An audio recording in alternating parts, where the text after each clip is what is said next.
Man, what the fuck is wrong with YouTube?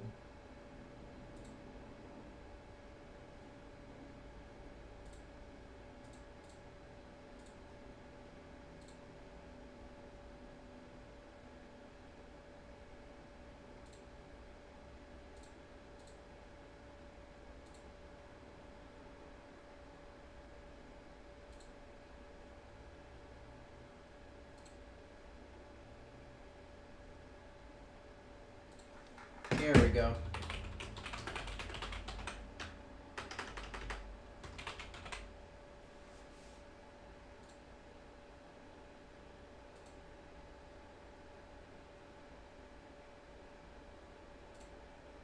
Okay.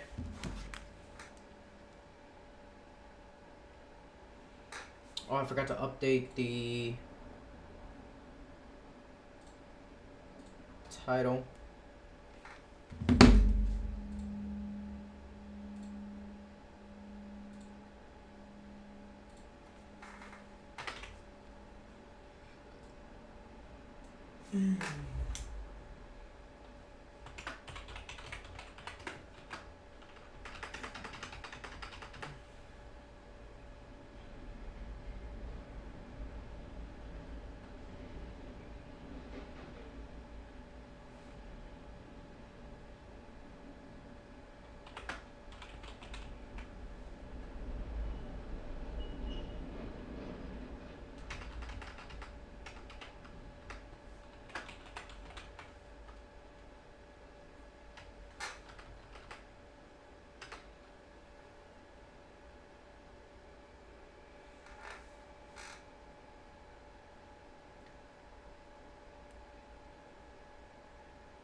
Make Japan Great Again.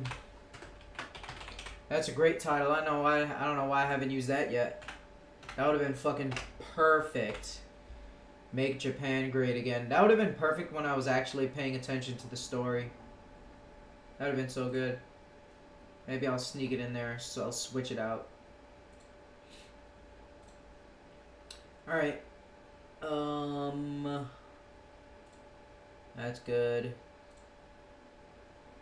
Late start. Fucked up a little bit. YouTube fucked up. Let's get something. I don't know, man. Let's see, what's his name?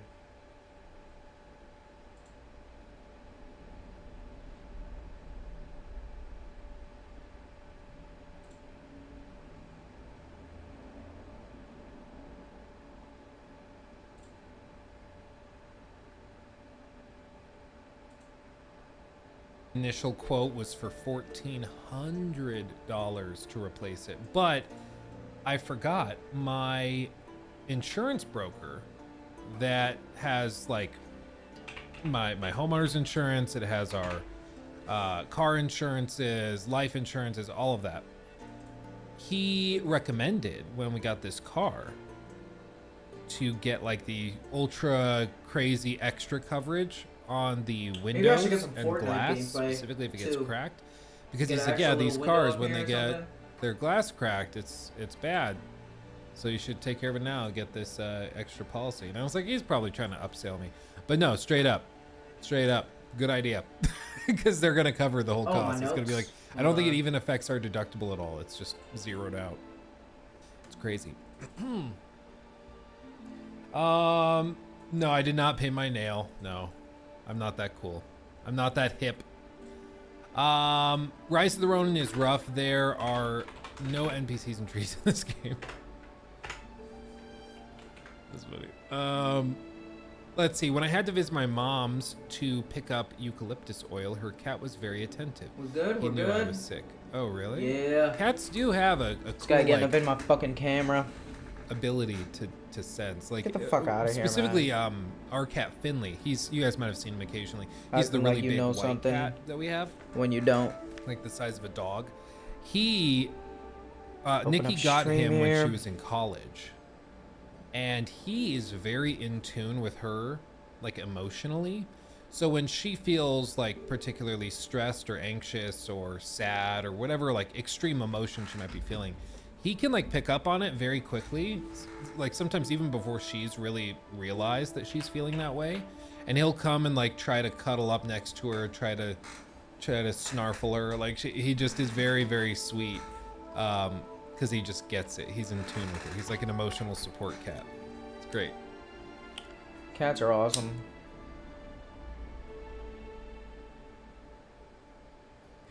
So Skillup actually ended up being right about the Joker. He predicted they could backtrack on giving the character for free after its original flop. I kind of don't like this sword. I don't think want they backtracked. I think something- this was always the plan. I want a different Because sword again, on me. like, the only way they were ever going to Go make money edge of with the this longhouse was and if choose one. people bought paid cosmetics or paid the $10 to get them ahead of time. And so I don't think they backtracked. I think this was always the plan. And it's one of those things when you look at the whole context of everything, it makes a lot more sense now that we can see they offered it for free, but you could purchase it. Because it always seemed a little too good to be true to be like, yeah, all of this is available just totally for free for everybody. Dogsing. We're just going to sell you like paid cosmetics and emotes and stuff. It always seemed too good to be true. And then we see that, oh, they just bloated out the, they bloated out the actual gameplay, to the point where it's ridiculous. And I mean, look at this. Hold on, let me pull it up. This is the subreddit right now. And the subreddit, there's been some negativity in it. You know, people have been frustrated by it, but they've completely flipped on it. Yesterday, there was a bit of excitement. People were trying to like find ways to get excited for the update. It's flipped completely right now. Like, there is no tolerance right now for what they've done. No excuses. This is just terrible. Shitty launch of a shitty season. I know a lot of us are mad, especially those who held out hope it could improve. But some of you still make excuses for Warner Brothers and say, well, it's a live service. What did you expect? Helldivers 2 has been out about as long and has since added new weapons and gear that completely changed the flow of gameplay, not just mutators on the same 3 guns. They've added new enemies and mission types with a bunch of new planets and planetary hazards to keep it fresh. On top of that, there are 3 battle passes that can be worked on at the moment. That is how you do live service. This shit that Warner Brother gave us is a joke and insulting. It's all thematic though. It's the Joker season. It's meant to be a joke. It's part of it. It's not a bug, it's a feature. Man, this is just baffling. So they showed us season 1 content prior to the launch of the game. What happened? Nothing's been worked on. Still various glitches and bugs to be found. There isn't even a clear way to start the new content. Middling shit. though it is. And essentially locking Shark Joker tooth behind a great paywall sword. or a tedious grind. What happened? This is just sad. I really enjoyed the main story of this game. I thought the characters were fun and had fun banter. I thought the gameplay was fun, and it still is, but there's just no point in coming back, it seems. Instead of a nice chunk of content where we get the Joker early and have him to be central to a little blurb of story, he's just not present at all through the recycled Getting that. missions with no charm. What happened? What happened to the company that used to care about this IP so much that the last time they made a DC game, it was of such a high level of quality that it outclasses modern releases despite releasing in 2015? How does the company fall off so hard? That's sad. Very good question. Very good question. I seriously think Suicide Squad Season 1 is a cut and run situation with Rocksteady. Seriously, they showed cutscenes of Season 1 before the game even shipped, and those are seemingly all we get out of this season, Part 1 and Part 2. They said 6 weeks from launch, we would be the Joker launch and release only a part of it by the end of March, pretty much 8 weeks instead, and claim it will be 6 more weeks until Part 2. I swear they also said new mission types and then revised that in the first post-launch update once they saw the game flopping. The impression you got before the game shipped was that this was work in progress, near final footage of the stuff they would work on and release as the game grew. But the impression that I now have now, is that they saw the launch and probably bailed. Cut and run.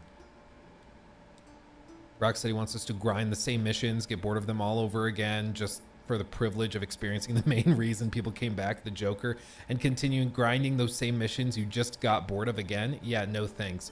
I really wanted to enjoy this game, but they make it so difficult. It's not worth it. It's pathetic. Good luck retaining players. Man.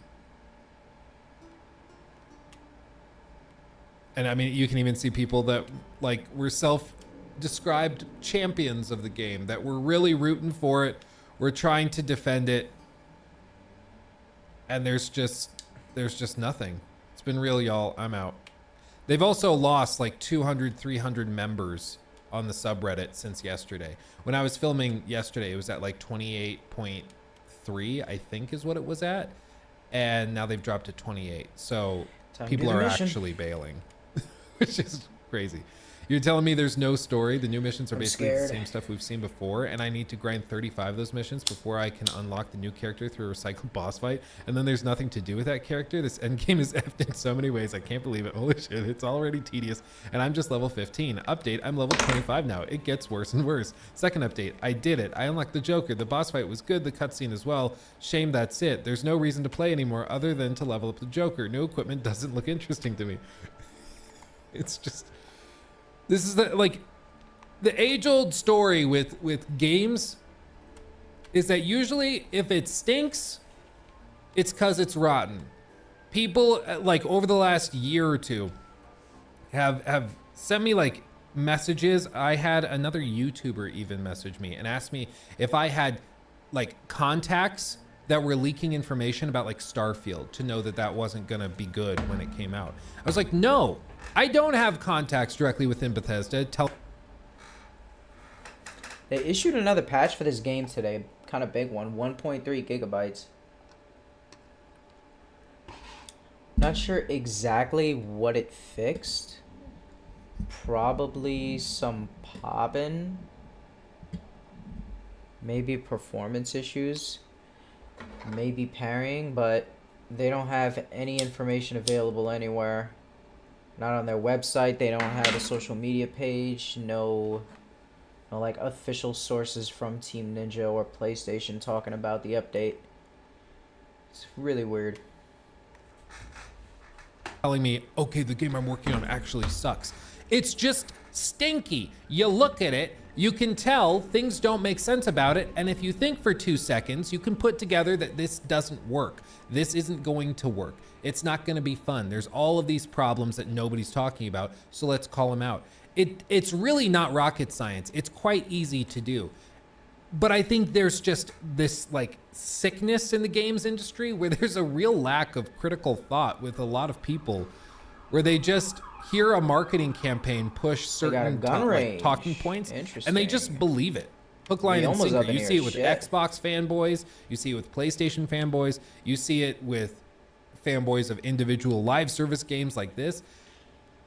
And it's just toxic, and it ruins people's enjoyment of those games. It ruins their appreciation for good games. It just kind of destroys everything. Everything just rots. They don't want me practicing in there.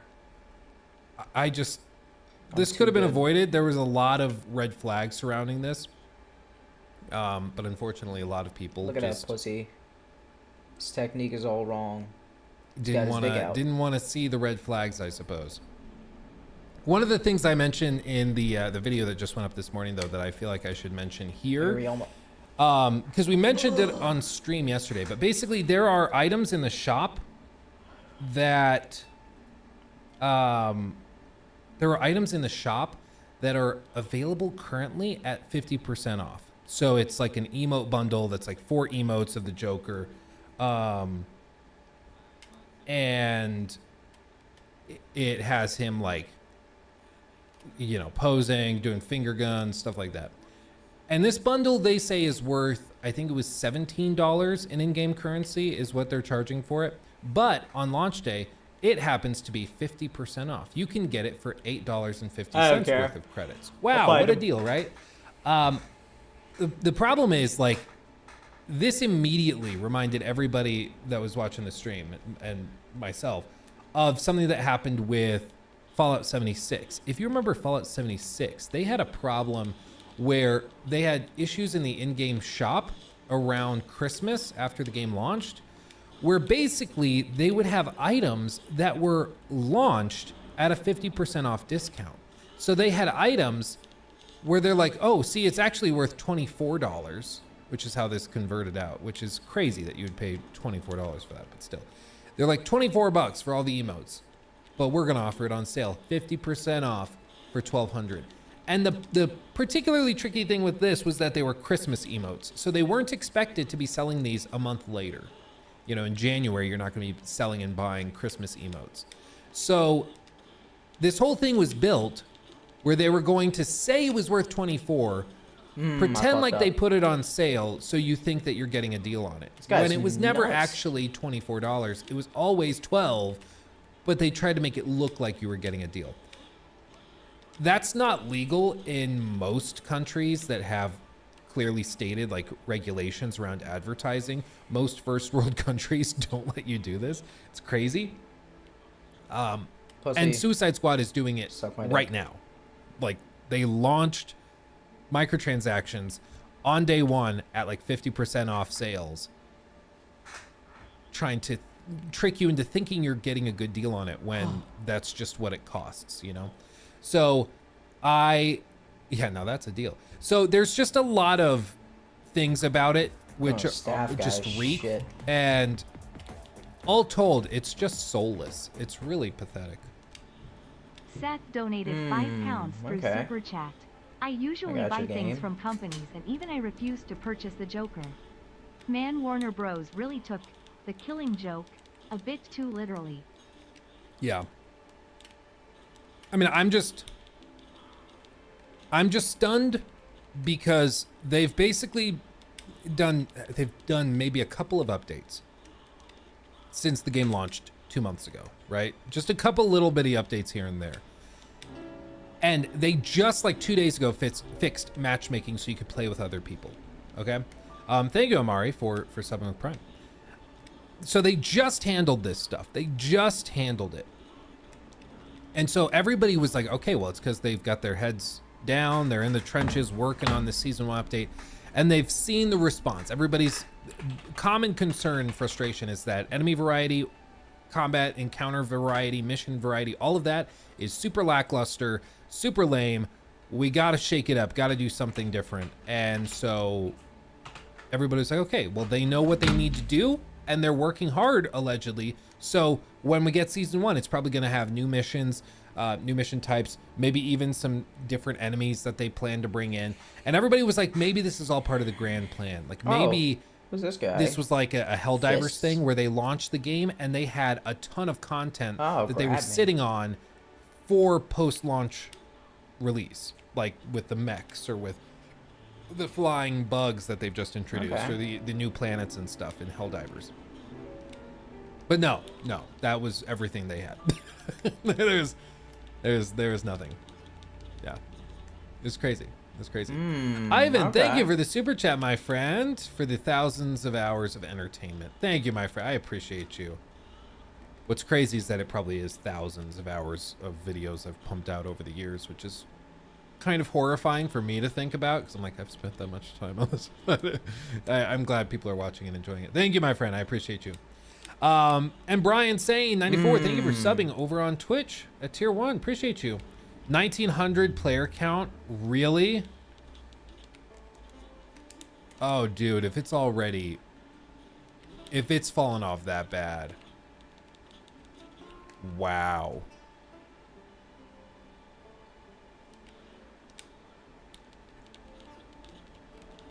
Let's see. Oh man. Let me go. Let me go. Let me go. It peaked at 3,000. Shit. And now it's, Holy let's shit. see, 1,600. What a little badass. So we'll see. I mean, it's still pretty early. It's still pretty early in the day. We'll give it a few more hours. Maybe Ivan Milanov donated 10 or Bulgarian spikes. levs through Super Chat for the 1,000th of hour of entertainment. Smiley face. Smiley face indeed, my friend. I have a sneeze coming. Oh, it's sitting like, oh, it's right there. Oh, oh man. Oh, you get that? You ever get that? Where it's like, you're about to just sneeze your brains out, but then it goes away. Oh, it's like blue balls for your nose. It's horrible. Okay. Anyway, moving on. This is crazy. This is great. And I mean, again, the most direct comparison you can probably make is another live service game that launched right around the same time, and they needless to say are not having the same issue. I mean, 268,000, the 24-hour peak.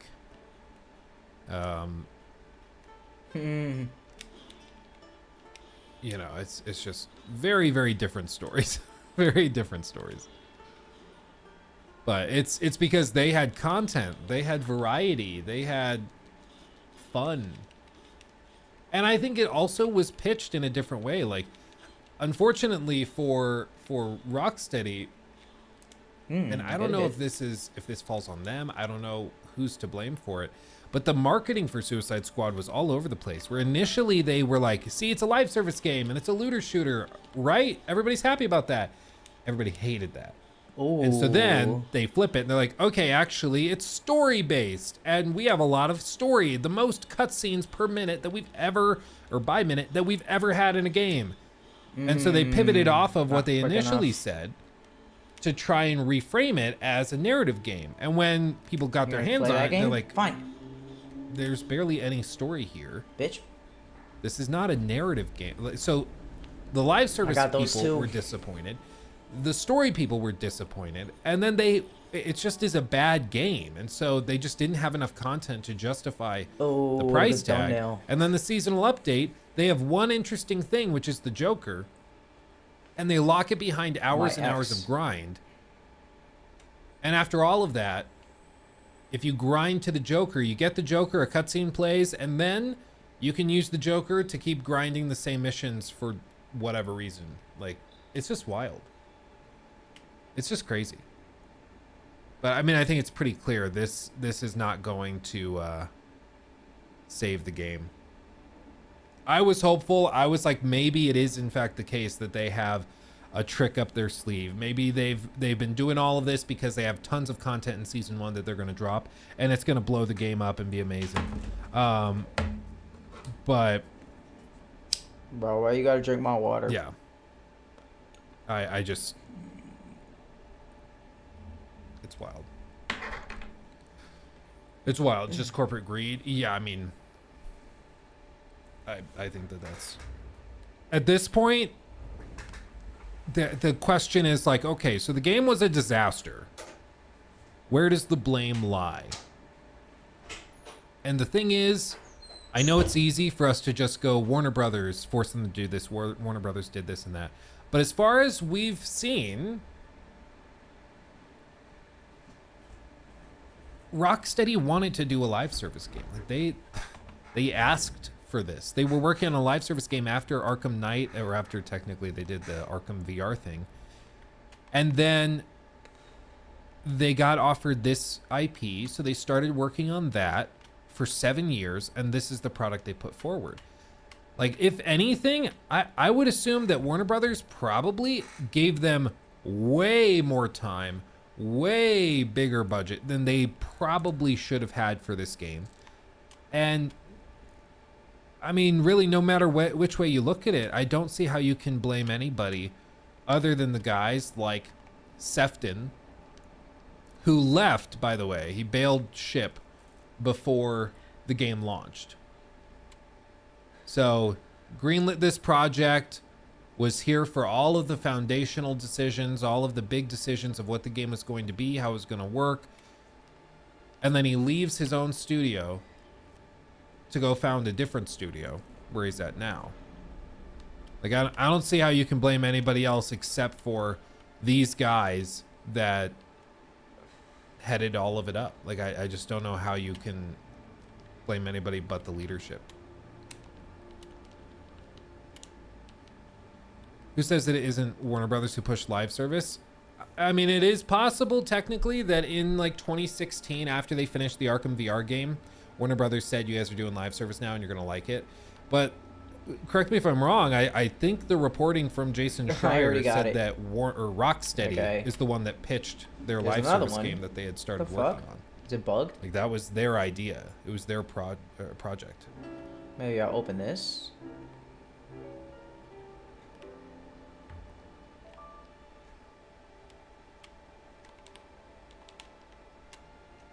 Okay. So I take it Suicide Squad is not a buy. $35 on the Xbox store now. The thing is, like, you have to understand that there's probably about 10 hours of gameplay through the campaign, made up of about 2.5 hours of content. Everything else is just repeated. The season 1 update, if you don't want to pay for the Joker, you have to grind for another 5 to 10 hours, assuming it doesn't bug out for you like it bugged for me. So, like, if you know what you're getting into, at least you're making an informed decision. But I'd say at $35 even, this game is not worth it yet. Oh, hold on. I think they added really NPCs to the map. It's so damn repetitive because you're basically paying $35 for 2.5 hours of content. You know, to be fair, you break most games that you play.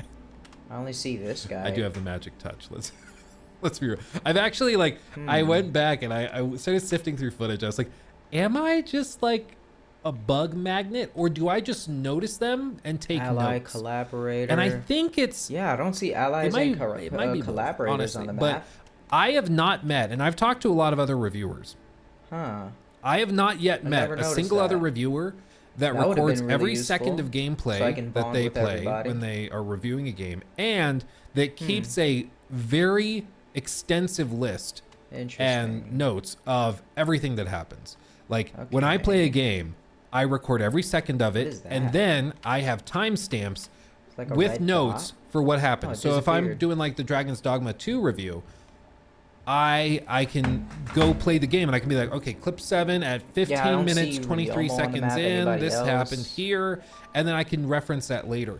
And that's really helpful for games like Starfield, where I can play that whole thing and point to bugs that happened dozens of hours before. You know, we may just be watching the beginning of Rocksteady being closed down. It's possible. I don't know why Warner Brothers would give them a big ass check after this. I mean, because there is no joke. They've blown hundreds of millions of dollars on this game. Hundreds of millions of dollars. When hookers and cocaine. Take that in. Take that in. Went straight to coke. The Witcher 3 cost pussy in about Thailand. 80 million.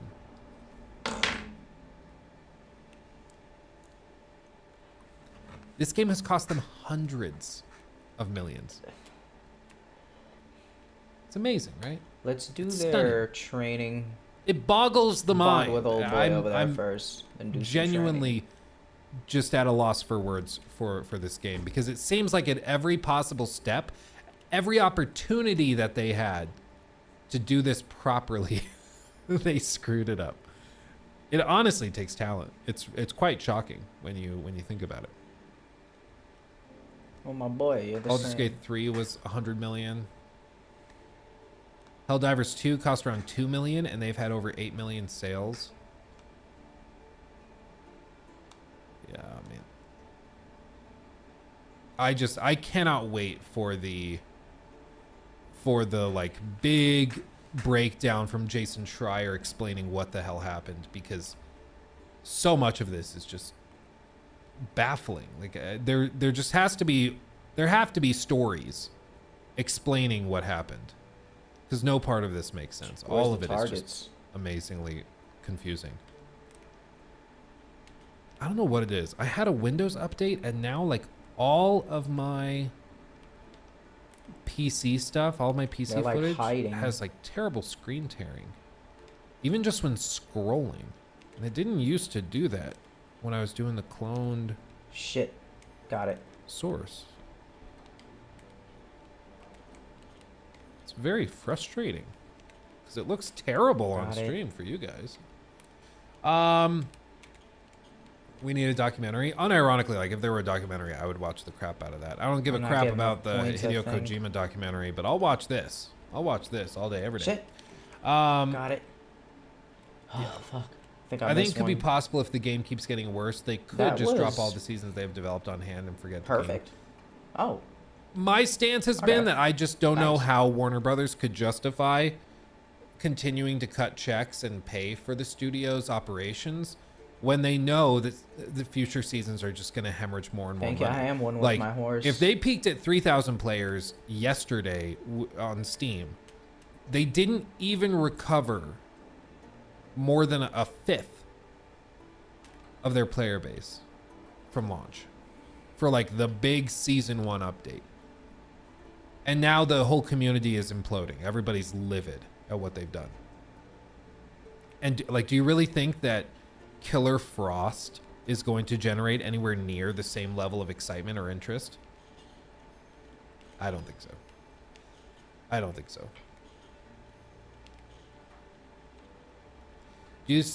Luke, do you think Rocksteady is still a top studio? Would you say it's on the same level of Insomniac? No, not even close. I mean, it seems like everybody that was really instrumental to like Arkham Knight and Arkham City a decade ago, those people have all left.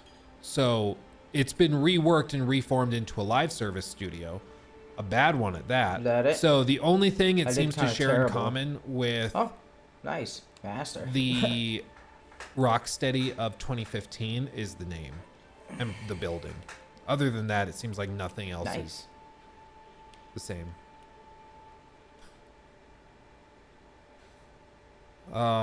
Excuse me, I'm gonna switch up. And my GameStop horse is not tab even now. marketing I got season some new 1 Shit. physically. Killer Freeze Frost. Killer Freeze Frost. Meanwhile, Stardew Valley is getting north of 200,000 players. Golly. Man. Yeah, unironically, I think I would watch the doc and have a much better time than playing the game the documentary is about, which is crazy. Once I had a Windows update that deleted my whole system, I couldn't boot up, had to reinstall all of Windows. I probably need to do that.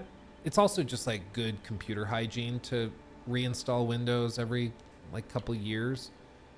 Restart Explorer. I've done that. Like across reboots and everything, it still keeps doing this.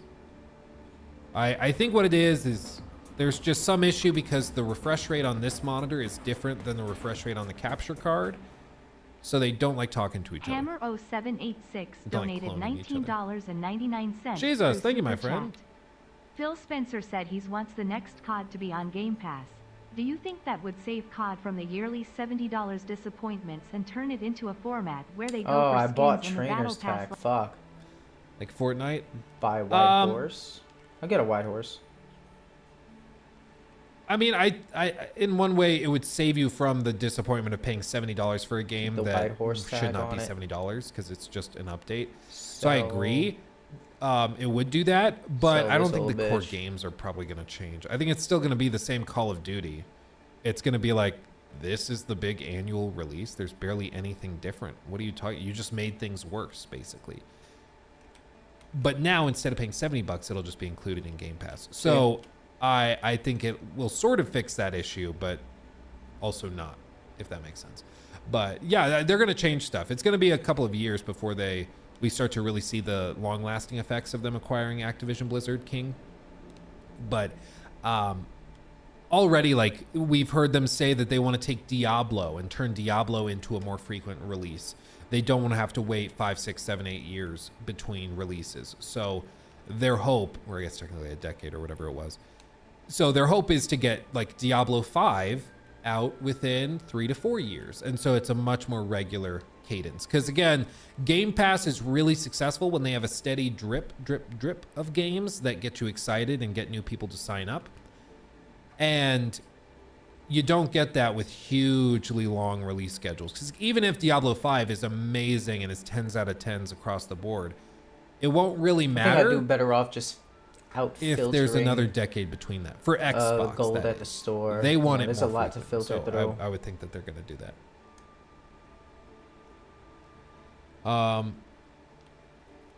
Diablo yearly releases. Yeah, they probably don't. I don't think in the article they said they were going for yearly, but they were going to go for much more frequent. Treasure chest. You know, whatever that I means. got it. Speaking of Blizzard, Thug. Jason Schreier posted this. Behind the scenes on Overwatch 2, devs got a stunning 0% of profit sharing bonuses this month. No more PvE, but there's optimism for the game's competitive future. Basically, like how it's described is that twice a year, employees at Blizzard receive bonus checks based on the financial success of the games they're working on, which is kind of cool. It's like, okay, we make money, you make money. Cool idea. Each employee is given a target number and informed that they will receive a percentage contingent upon the company hitting profits goals for the year.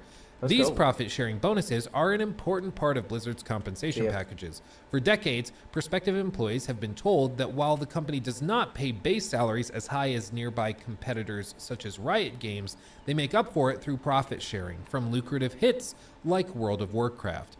Bonuses at Blizzard usually arrive in 2 chunks, one in August for the first half of the year and one in March for the second half of the previous year. In August 2023, Overwatch 2 team members were told that based on the game's poor financial performance in the first half of the year, they wouldn't or shouldn't receive anything, according to people familiar with what happened who asked not to be named. Yeah, I did. But the company could cover some of their bonuses to make up for the shortfall. Then, earlier this month, the company informed developers that they would receive a stunning 0% of their bonus targets. Failing to get any profit-sharing bonus is rare at Blizzard and is the result of a major policy change that was enacted in 2023. Previously, employees would receive bonuses based on the overall performance of the company, but last summer the payouts became tied to the performance of each specific franchise. Since their titles were more successful in 2023, teams on games such as Diablo and WoW received bonuses, but the Overwatch devs didn't. So basically, people used to get paid out bonuses if Blizzard was doing well.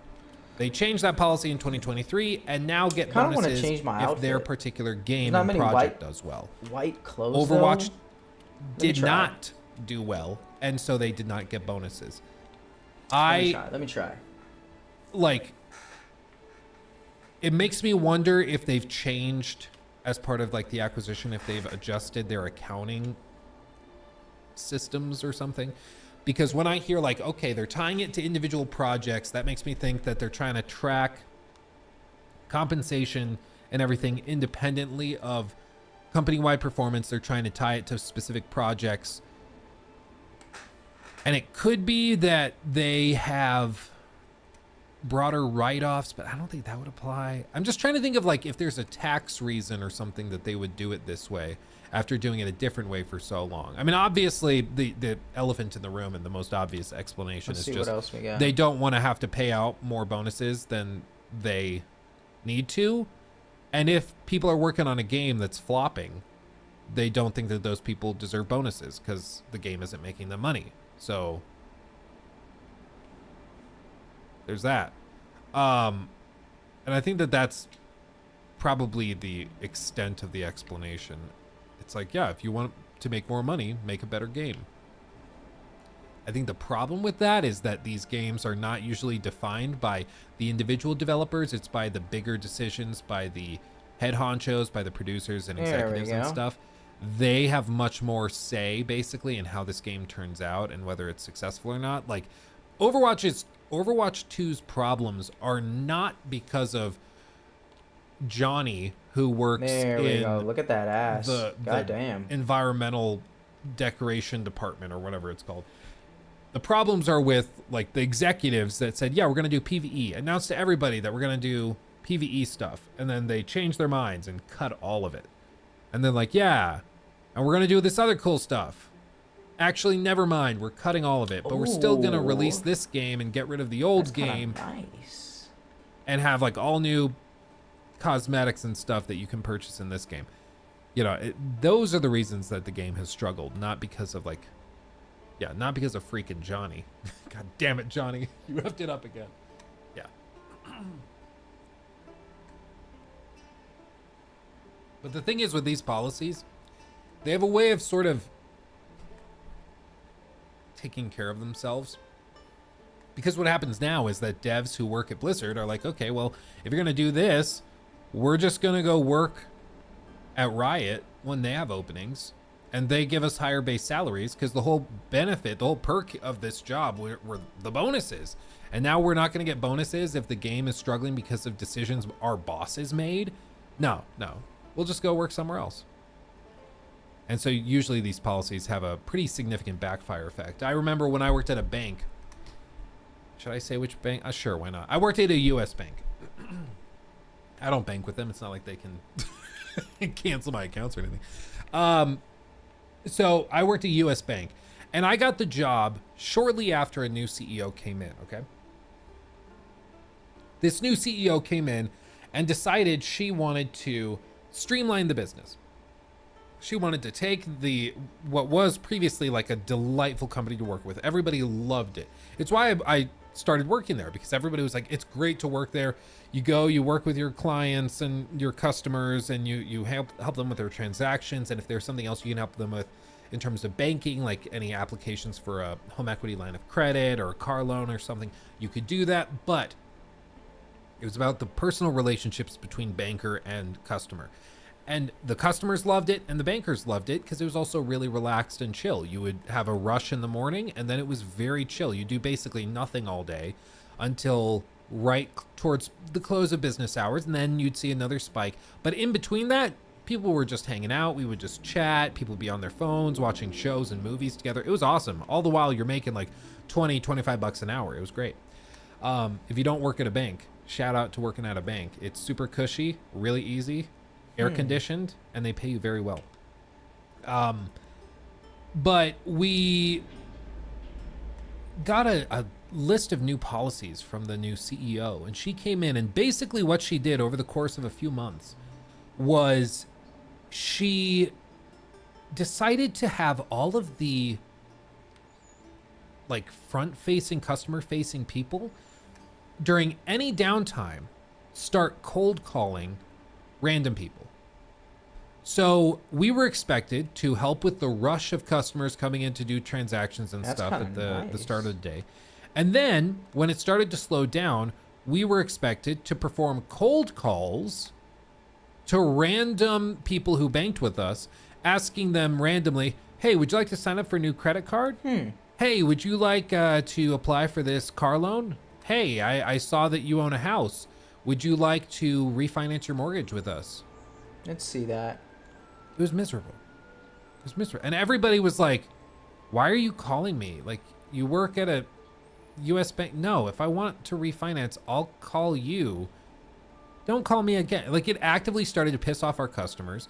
We hated it because all of a sudden our chill work environment that we were happy in, that allowed us to do our best work, was toxified. Like, the whole thing was ruined because they decided to try and increase efficiency and productivity by taking what little bit of respite we had and turn it into cold calling hour. It was crazy. It was crazy. And so guess what happened? My buddy Michael left. Oh crap, what was his name? I think it was John. Jon. I think it was John. I'm out. John Bye. left. He was a cool guy. He had like a huge collection of sneakers. He was a very interesting guy. But he left. Our boss, our GM, like of the whole bank, left for another bank in the same city. Shit. Everybody else was leaving to go to other banks or credit unions that had a much better culture, paid better, and were way more chill. So they lost in the span of 6 months, because I only worked there for 6 months before I had enough. In the span of 6 months, they lost all but one employee. And then they hired a new guy kind of close to when I left. I don't know if he stuck it out. But they lost their GM. They lost their like 2 or 3 senior bankers. I forgot a hat. They lost 2 or 3 junior bankers that they had. And so all they had left was another GM from another branch that was trying to juggle both at the same time.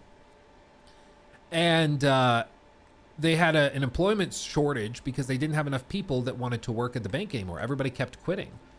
And it's like, I could have told you.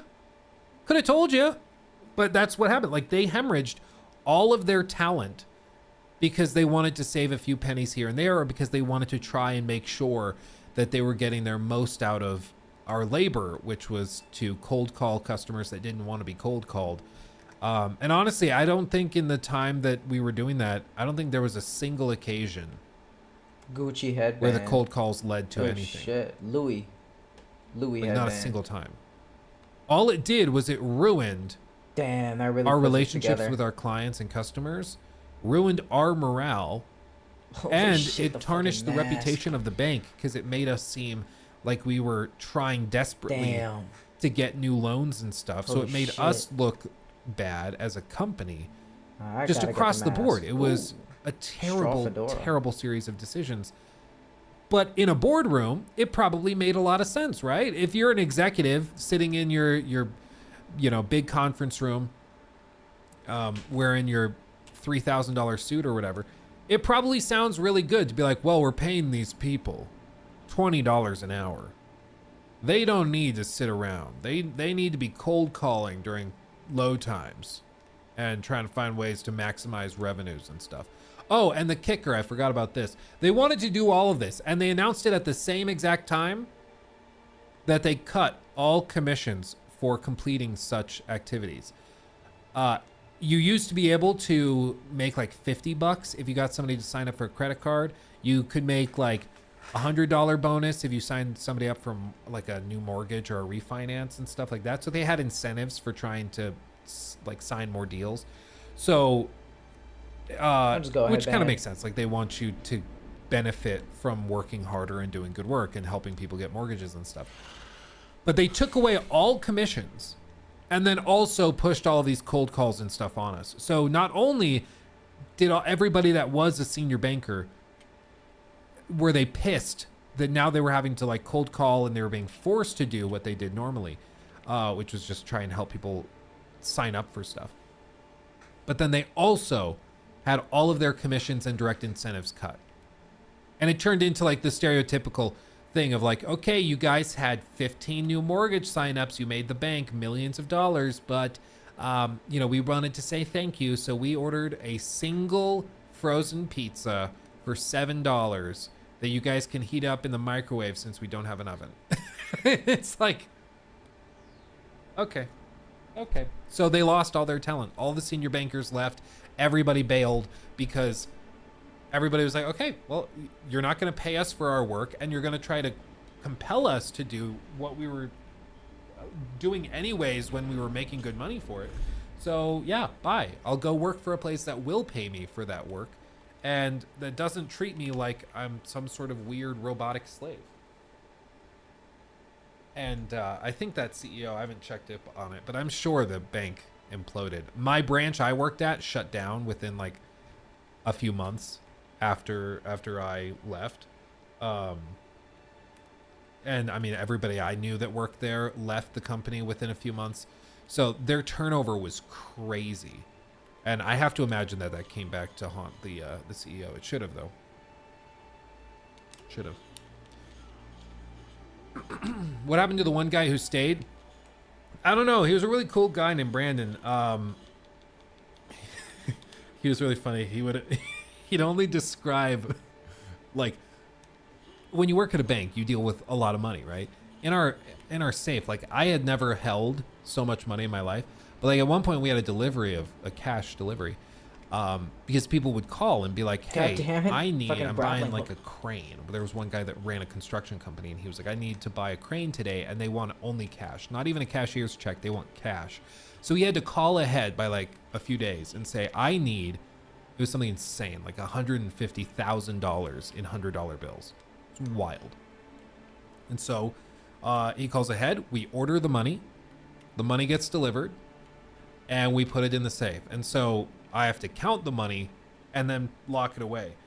And holding $150,000 in cash is weird. It just feels weird, man. I don't know how to describe it. You're holding all of this money in your hands, and you're like, this could change anybody's life so easily. And I get it. It's a business expense. He's buying a crane or whatever. But it was crazy. Yeah, it made you feel weird. And it's not as much as you would think. I'm trying to put on 2 pairs of glasses. Did you see that? I'm just so used to you clean them, you put them on your head. You gotta put them away. That's funny. So it's not as much money as you would have thought. Like when you actually hold look at it, that it's popping. kind of underwhelming, but Holy shit. still. Yeah. Oh, but what I was saying was Brandon, he, whenever he saw a lot of money, that we had like a big order for or something, he wouldn't say like, that's a lot of cash or anything. He was always like, that's a lot of Saschetti. Like not even spaghetti. That's a lot of Saschetti right there. That's like 100 Saschettis right there. It was very funny. Yeah, it's underwhelming in your hands, but not in your bank account. I think it's because like $100,000 is such a magical number. Like same with $1 million. Like it's just a nice round number, and it's kind of fantastical in that sense. So you always like imagine it, and when you have it in your hands, and you're like, yeah, I can hold it in like one hand. It's like, oh. Isn't it kind of silly that this thing I can hold in one hand could like totally change your life? Isn't that weird? But that's just how it is. Oh yeah, the guy behind the crane was probably the one that used to park on a street. Yeah, screw that guy. Screw that guy. If you guys missed that story way back when, it was my one reason for liking having an HOA, because in our old neighborhood, there was a guy that had an actual crane he would drive to work. And instead of parking it on the company lot and driving a personal car, he drove this crane and kept it parked in front of his house. And like, it was insane because he would block the whole street. You couldn't like go down a certain one of these roads because it was so huge. But there was no HOA. There were no like code enforcers or anything. So it was just a mess. It was just a mess. But we couldn't do anything about it. But at least in my current neighborhood, they have all sorts of rules. Like you can't have those big trucks parked on the street. You can't, like there's lots of rules. Yeah, he was just asserting dominance with it. Yeah. It was a whole thing. Because like I've shown it before, but basically what it was it was like, if this is the road, it's like, imagine the road. Okay. And then this is like, you know, a house. If you imagine the house is right here. And there's other cars parked along here. You know, there's like somebody parked over here. Somebody's in their driveway. Somebody might be parked here. You know, it's fine. It's whatever. It's a street. This prick would park his freaking crane like this. Fucking idiot. Like over the curb. So you couldn't even like go on a walk in a stroller with your children because it was blocking the way. It was insane. Yeah, fucking like, idiots. And so if there were other cars parked along here, if there's a car like here, you just couldn't drive through here. You'd get to like here and then have to turn around, pull a U-ey and go out through the neighborhood on the back way. It was crazy. I was like, how is this guy allowed to do it? And like people would get upset with him. People would yell at him. People would say stuff if he was ever out in his yard and stuff. And he was like, he used it as this weird, like, well, this is America. I can do what I want. Maybe you should go get a real job instead of your white collar nonsense stuff. He did actually sound like that. I'm not just being like, damn, got 4 of them. Negative to Southern people. Holy shit. Corey, thank you for the super chat. Me and my 6-month-old son are sat on the floor watching you, and he's sitting unassisted for the first time. Oh, that's amazing, Corey. That's crazy. That's wonderful. 6 months old, sitting unassisted. Ori is 9 months, and he just started sitting unassisted. I think it's because he had a cousin born, and when his cousin was born, he like understood. Okay, well now I'm a big boy. Me and my 6-month-old son are sat on the floor watching you, and he's sitting unassisted for the first time. That's so great. That's so great. Yeah, I love that. I love that. It doesn't look right though, right? Because like the bobblehead, they're like trying to figure out how to balance. It just looks so Spencer funny. Corpus donated $5 through Super Chat. I love Luke's story time, like the chess story. Please do more of them. Oh, Also, yeah. Side question, what's a good gaming mouse with good range from the PC? Good range from the PC? Ooh, I don't know. The one tried and true, the one I've used for years. Like at this point, There? Oh shit. I don't know how long, maybe 5-6 years. It's been ages. This G903, it was expensive, from what I recall, but this thing I've used for ages across like 3 different PC builds that I've had. I've had sponsors send me mice. I've had the opportunity to get different mice, and I always still keep using this one. Even if I swap it out for a little while, I end up going back to it. I just love it. The G903, that's one I can stand by. I don't know why he was guarding that bridge and then like story, a fucking boss. yeah, story hour or story time with Luke. Yeah, there's a lot of weird ones. There's a lot of weird stories. Nothing like that crazy. I haven't lived that crazy a life, but there's occasional stories. Fuck It's you. like one time I remember I was listening to a podcast. It was with Joey Diaz. If you've never heard Joey Diaz, he's a comedian. He has some of the most insane stories you'll ever hear. He's hilarious. Okay, I've seen him live in Denver with Jacob, actually, who's my editor. So funny. Yeah, so funny. Uncle Joey. Yeah. Yeah, oh man. Yeah, blue cheese with wings or F your mother. Yeah, that whole thing. He's very funny. But I remember hearing him tell stories, and I was like, how on earth does he have this many stories and everything? How do people come up with stories? Like, where does that even happen? And then one day I realized, like, no, everybody has stories. You just have to remember them and then tell them. Like, even stories that for you might be relatively uninteresting can be really interesting to other people because it's not their story. You know, they're not familiar with it. You know, so like the story of just a regular day at work for my old boss when he was working in Aurora, which is kind of like it's a place in Colorado, right? Like outskirts of Denver. It's getting better, but it's not great. It's not a place. It's not very fancy. Let's just say that. It's pretty run down. It's pretty poor. Crime's pretty high. It's just not great. But one day, my old boss was doing a tour of an apartment complex, and it was not a great apartment complex. It was run by a slumlord. Which basically is just like he runs it into the ground, doesn't repair or fix anything. He rents only to like felons, convicted sex offenders, people that can't get rent elsewhere. He will rent to them. And he doesn't care if you're paying with drug money. He doesn't care how you got the money. As long as you're paying him, he's fine. So he's a slumlord. And he didn't take care of his properties at all. And one day, my boss was doing a showing of a property, and they were going to go tour a unit that they thought was vacant. They went into the unit, opened it up, and they are immediately hit with an unbelievably horrifying smell. Like, what on earth is this? What's happening? And they kind of creep into the unit. They're looking around the edges. They look in one of the bedrooms. Nothing's in the bedroom, but the smell is getting stronger. They look in the kitchen. Nothing's in the kitchen. They're like, oh, it's probably the fridge. They open the fridge. Fridge is empty. That's weird. And so then they go to the bathroom. What up, pussies? Let's fight. And they open the door to the bathroom, and immediately they know what's happened. There's a homeless guy that had broken into the apartment, and he had decided to bathe in the unit. He had died in the bathtub while taking a bath, somehow. A heart attack, or who knows. And had been there for a while. So they had to then manage removing the body and everything. And all my boss would tell me was, the coroner's office, they came in and, they got like all the guys on board and they all put their gloves on and they go to pull what's left of this guy out of the tub.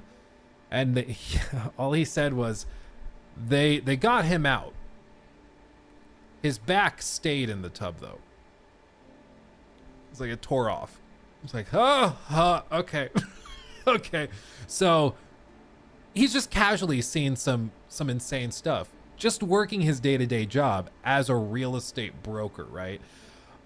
And you might not realize that you have stories until you realize, like, no, that to somebody is a crazy story. That's insane. Who would have thought of that? But it's because, like, truth is stranger than fiction. Reality is crazy. So if you just tell stories from your real life, people find it interesting. Yeah. Great.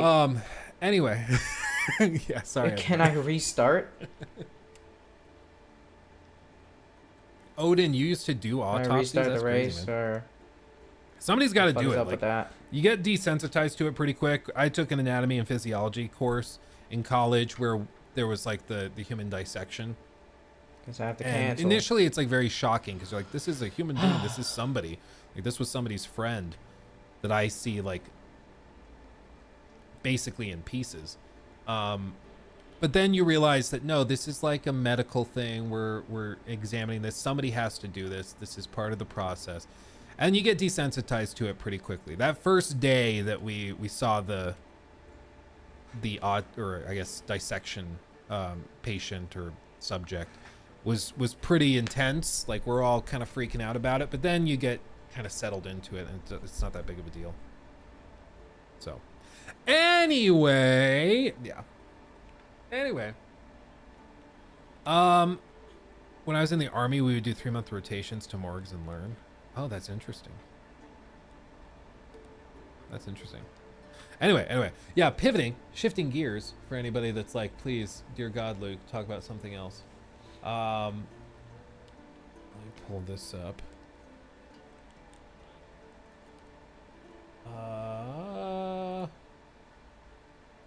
There we go. Okay.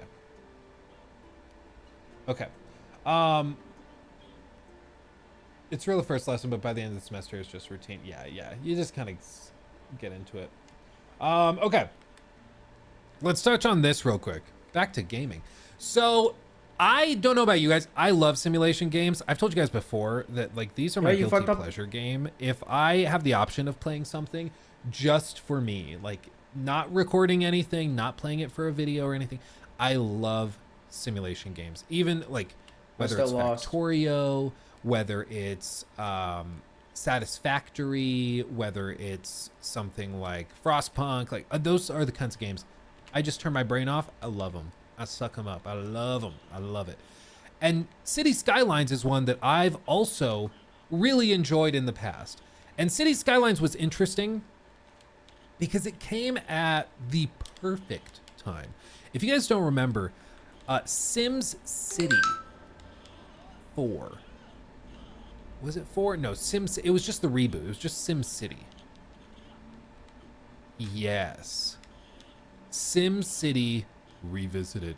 This was an absolute dumpster fire, okay? So Sim City, I don't know, maybe this is a good indicator or a good one, but this was a game that was released in 2013, and it was just a train wreck. It ran terribly. It had always online stuff. It had really small maps. It was buggy and broken. It was just a disaster through and through. And so a lot of people that were really into these types of games got really frustrated because they had been waiting for this game. It seemed like the first next generation city builder that anybody had gotten. So people were really stoked on it, and then it ended up being just absolutely terrible. So we needed a hero. And that came in the form of Cities Skylines. And this Guan Yu's Crescent Blade. Oh shit. Let's see. I think Guan Yu was in the last game. He was in Wolong. Yeah, announced 9 years ago. So this was announced August 19th of 2014 from Paradox. And so this was coming a year after the flop of SimCity, and it fit perfectly. Like, it was well done. It answered pretty much every problem people had with SimCity. It did it right. They just casually came in and were like, yeah, EA, suck it. Look at how it's done. And they did an amazing job with it. And the game was really good. And they've added so much DLC, so much content. There's just so much to do here. So much. But, as we all know, the mighty fall, the mighty collapse, it happens to us all, okay? Not all of us, but if you're not careful, it'll collapse. What happened was City Skylines launched to, let's just say, mixed reviews. It launched super broken. It launched with lots of problems. And builder back from... Let's just hear their quick description of it. Well, the original Cities Skylines practically brought its breed of open-ended city builder back from the dead after SimCity 2013 killed it. Cities Skylines 2 is a sequel that often feels like it took more steps back than it did forward.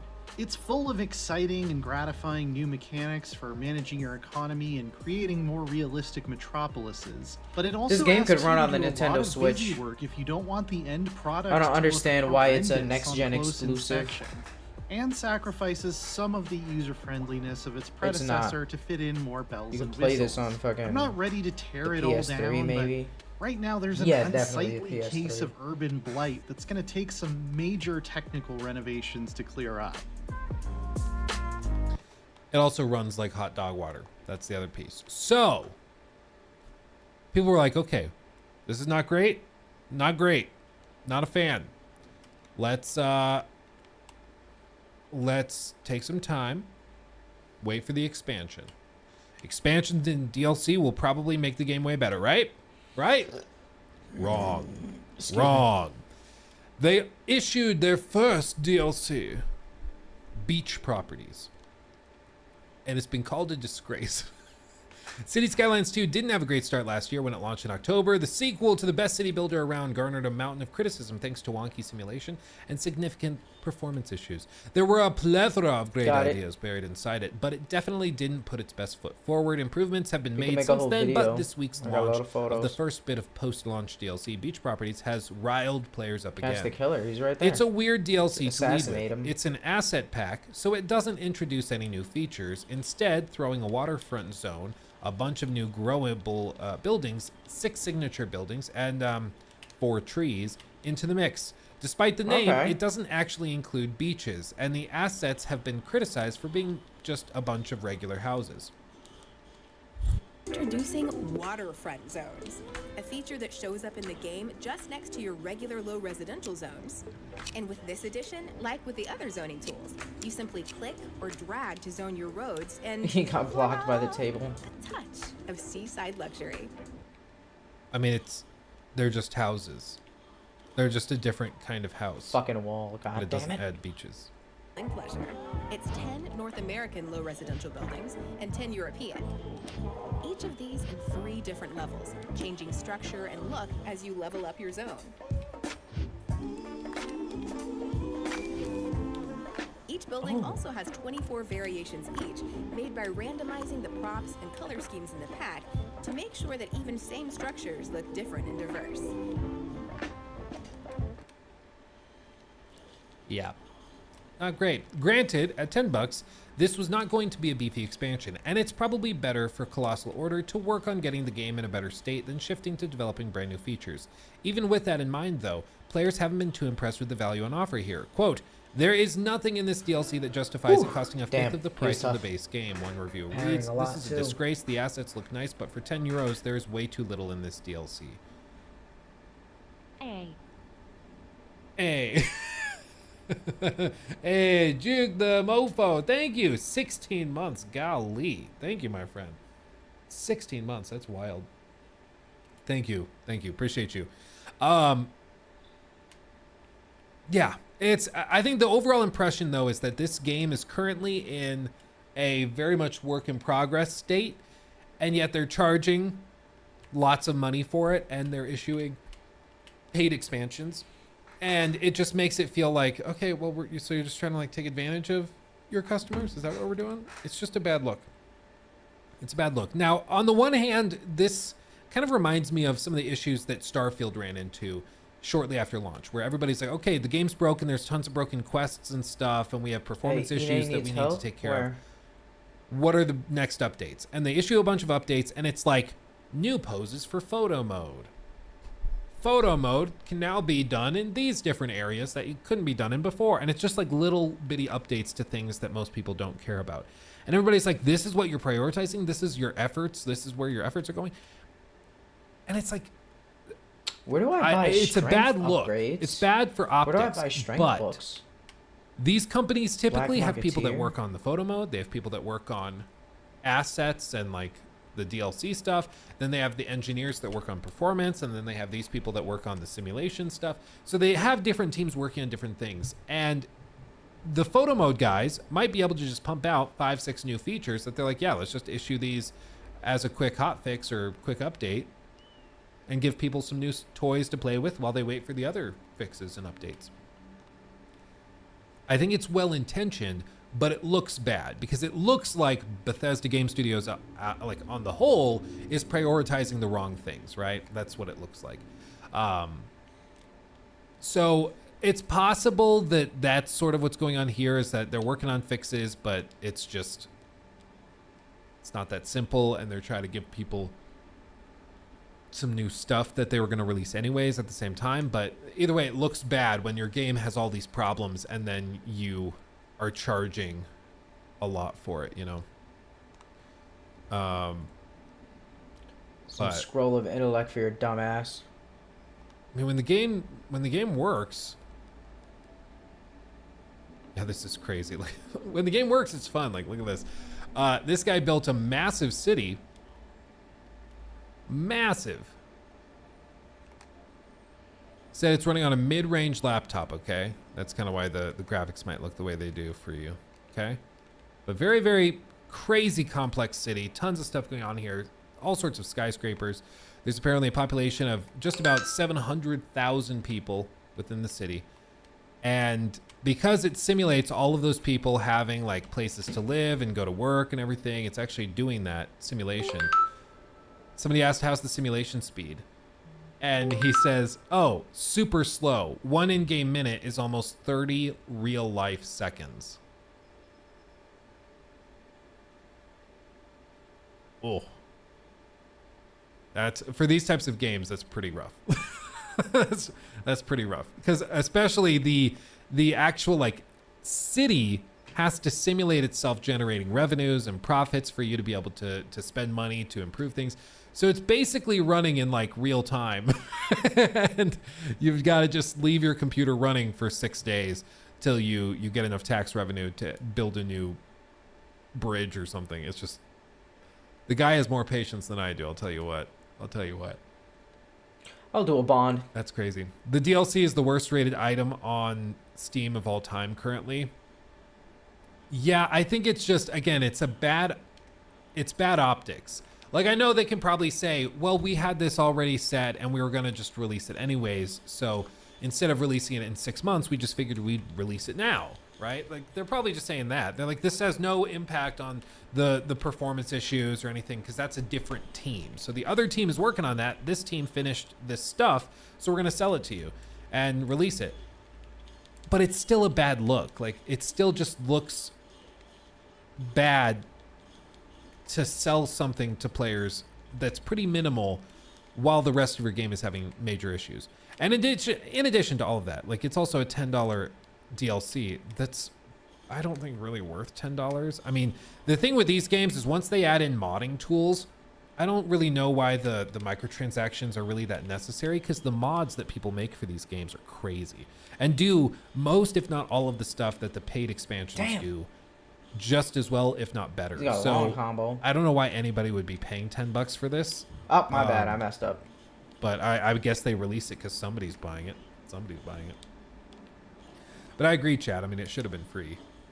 Oh, shit, I'm out of stamina. Seth, even just for optics, I mean, it should have been free. Seth, thank you for the 10 pounds. What are your thoughts on Dragon's Dogma 2's performance issues? still Also, came would after you me. rather play Suicide Squad every day for a year straight, or work in the bank Damn. again every single day for a year straight? I'm fucking up on this At one least random at the bank, guy. I'm getting paid. So there's that. Come on. I mean, if I'm also getting paid He's fucking to fast. play Suicide Squad, then I'll find a way to have fun with Suicide Squad. I could manage that. If I'm allowed to like watch a show on the side, I could do that, just to distract myself a little bit. But yeah, once we had to start cold calling, dude, I couldn't do it anymore. I was like, especially because like you were having to call people Pussy. Gotcha. that you Trying to hit knew, me with that like that would special- come into the store and have you help. Hey, shut up. Help them. And it was just so toxic. It was so toxic. It drove me crazy. Do you got to do an 8-hour shift at Suicide Squad? Yeah. That's funny. Yeah. Seth. Yeah. Thank you, Seth. Thank you. That's so funny. What's your favorite food? Because I'm hungry right now. I love me some good old barbecue. Like some good old barbecue. Pulled pork, barbecue sandwiches. Oh God. Oh, so good. I'll play with these guys. Do.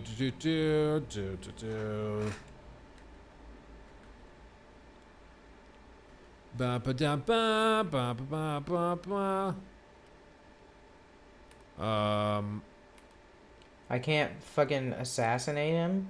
What is this? I know what I'm doing. Okay. That looks like we could touch on Pussies. that.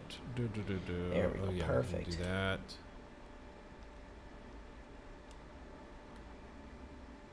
Defeat formidable Okay. foes. So, speaking of Dragon's Dogma 2, we should touch on this. We should touch on this real quick.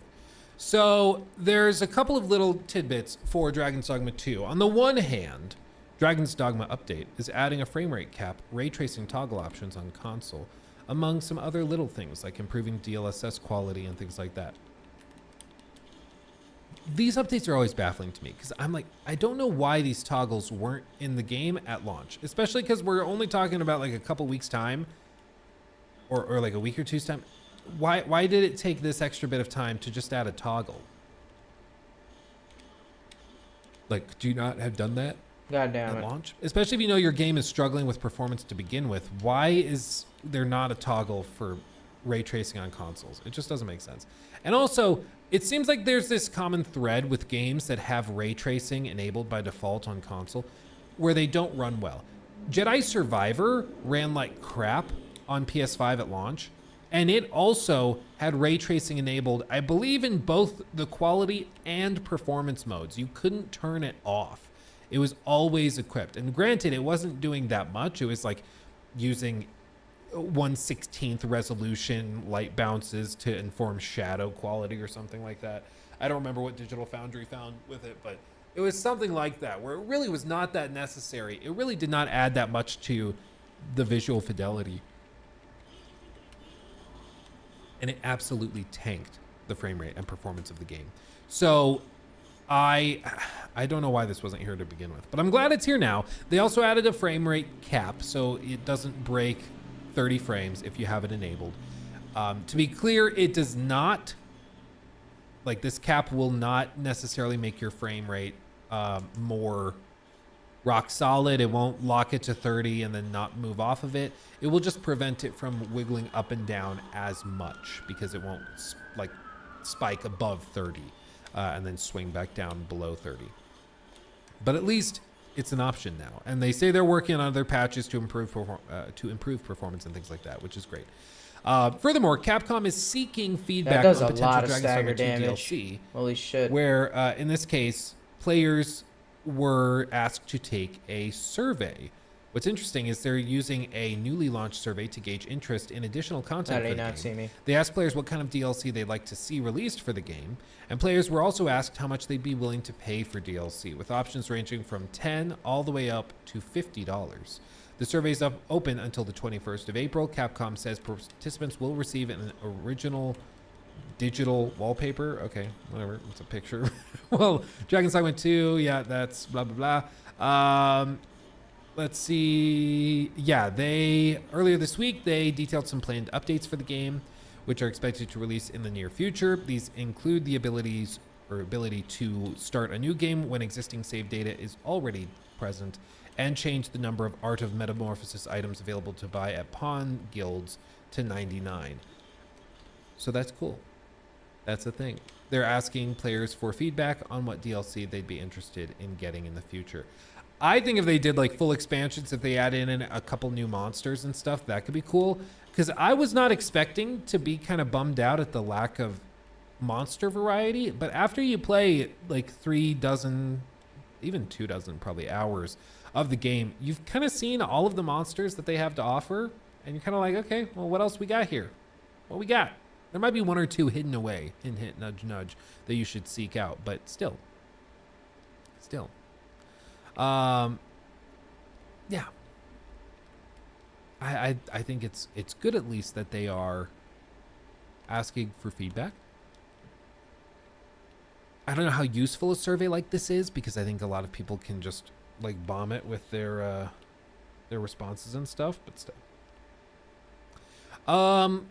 Shifting forward. Oops. I just closed something I meant to leave open. Where's my history tab? Okay, yeah. Oh, who the fuck is Let's this guy? touch on this. Thanks for the JPEG, I guess. Yeah, I mean, it's like you could just Google the picture and get it that way. That'll work. Okay.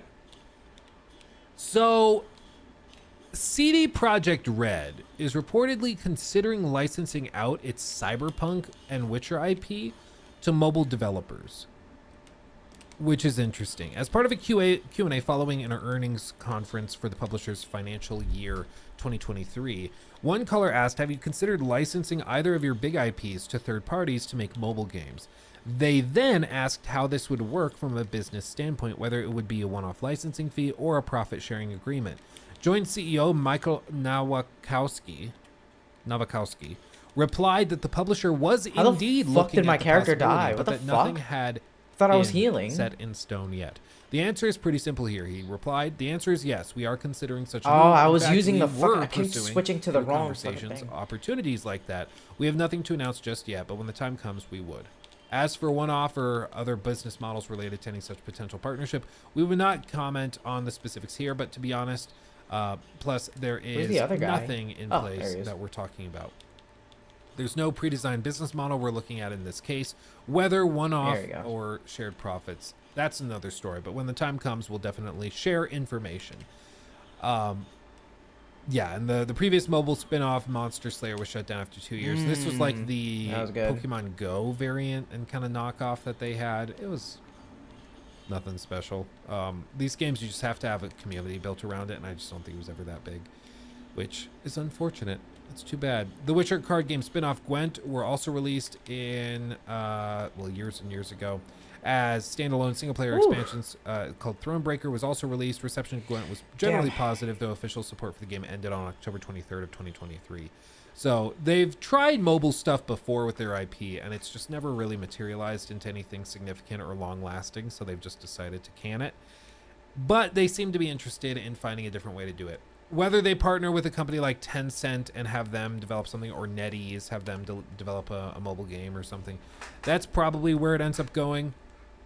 What that looks like, I don't know, like a mobile Monster Hunter Witcher kind of game, I don't know.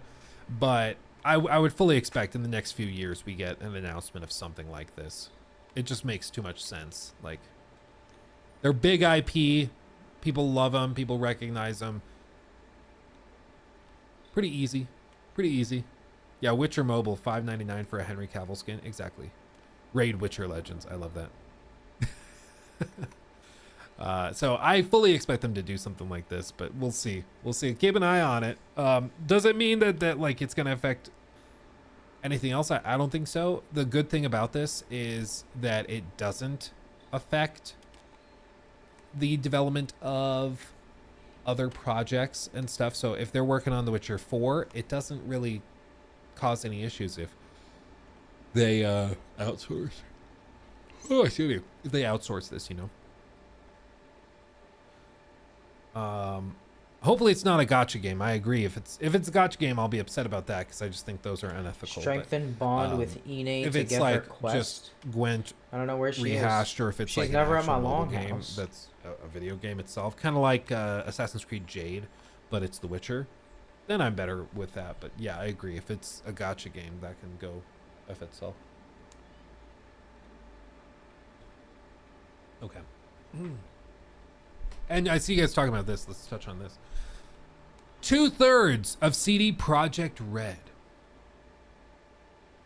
2/3 are working on The Witcher 4, reaching its target staff size. Production is set to start in the second half of the year. Pretty exciting. As revealed during an earnings call, they said that they now have 403 people working on the game.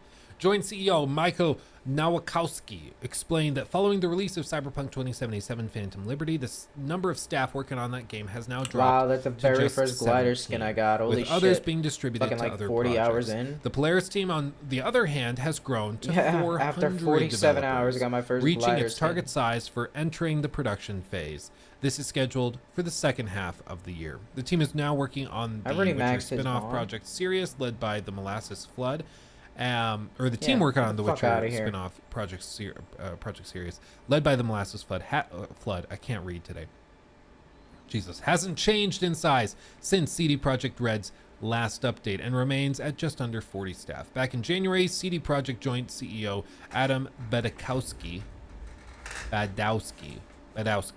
said he hoped the production phase of the fourth main Witcher game, Polaris, would start this year. This was kind of the graph and chart that they showed. So they have, as of February 29th, 2024, they have 627 developers. I can zoom in on this for you. And you see Cyberpunk 2077, only 17 people working to maintain that, work on bug fixes if they pop up, support on that just in general. Polaris has spiked to 403 devs. Orion, Sirius, Hadar, and shared services all split among the rest, but you can see the overwhelming majority of their devs are now working on The Witcher 4, which is pretty exciting. They confirmed last May that it had wrapped up its research phase on the game, which will be the first part of a new trilogy, and progressed to the pre-production phase. It said last November that almost 330 devs were working on the project, making it CD Projekt Red's biggest development team. We'd like to have around 400 people working on the project by the middle of the year, Badowski said at the time, a target which has now been met. So they are on pace, doing what they wanted to do. I'm sure there's also, a series of other things they have to go through where they're switching over engines, they're going into Unreal. So their whole team is familiar, of course, with their tool set, but switching over to Unreal is kind of a big undertaking. But they have resources, they have Epic Games behind them.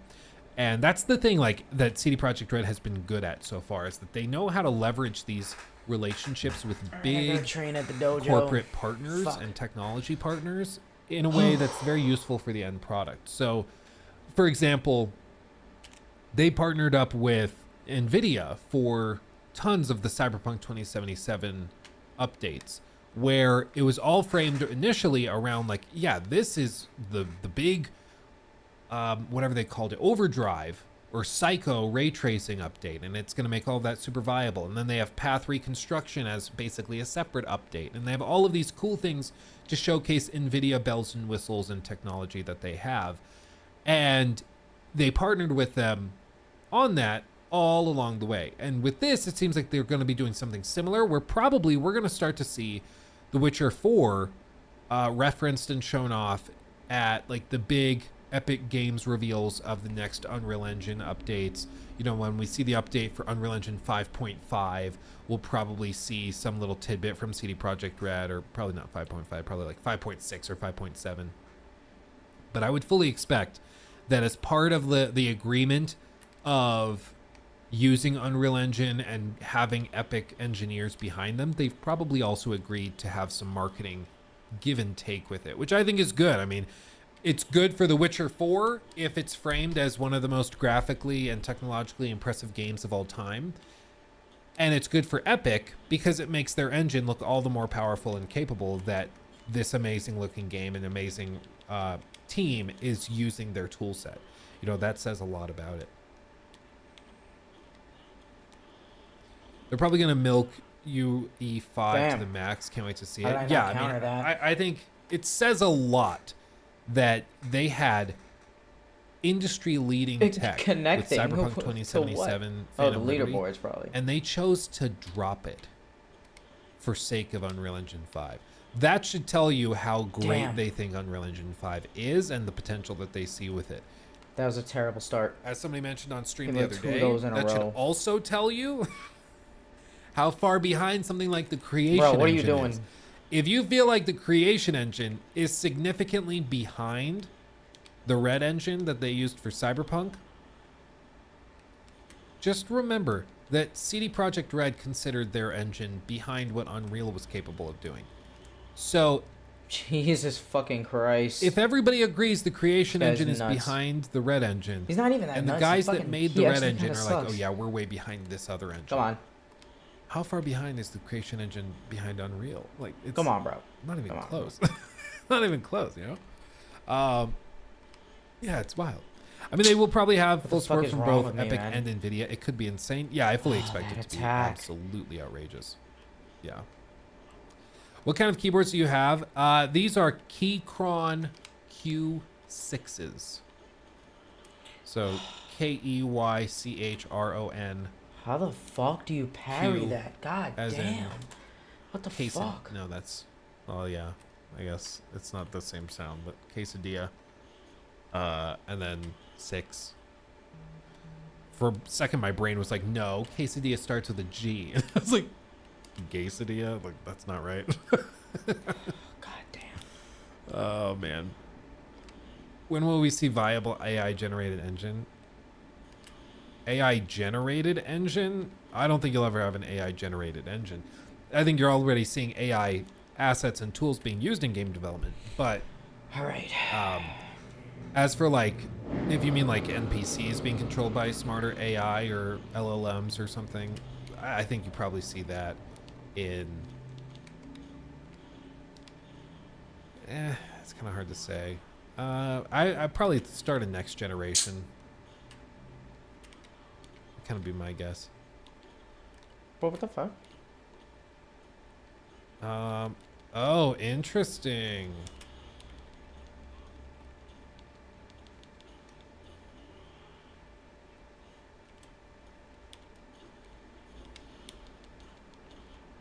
Hold on. So, if you guys didn't hear it, let me pull this up. Is there... How the fuck Where's the original did article? I not parry that? Okay. So there's an article that the one and only Tom Henderson posted. Tom, you guys might have seen him. He comes by to stream every once in a while. He's the owner and operator of Insider Gaming. He has lots of connections, especially with Ubisoft, and has had some very accurate reporting in the past. So he's not one to just like make stuff up, right? So yeah, shout out to Tom. Tom does great work.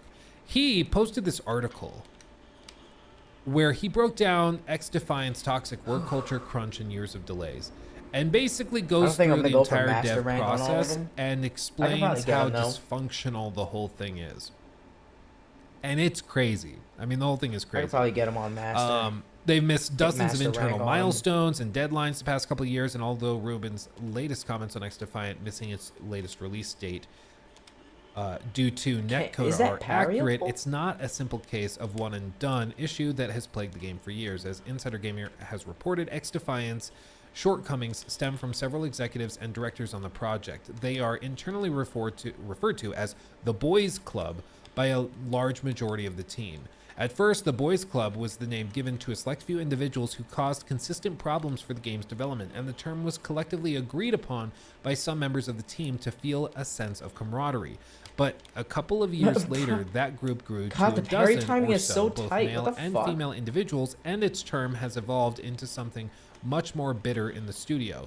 The group has been the cause of missed deadlines, crunch, toxic work environment, and multiple people leaving the project. While there isn't an exact date on when the club evolved into something more sinister, several sources stated that the change became the most apparent around the time that the Tom Clancy brand was dropped, publicly announced early 2022. Before the decision, the game was intended to be released in the holiday of 21 without Fucking any pussy, significant man. issues that plagued the game today. Bald The bitch. change meant more freedom for the project, allowing the Boys Club to make unnecessary changes, which has had a domino effect on the progress of the game.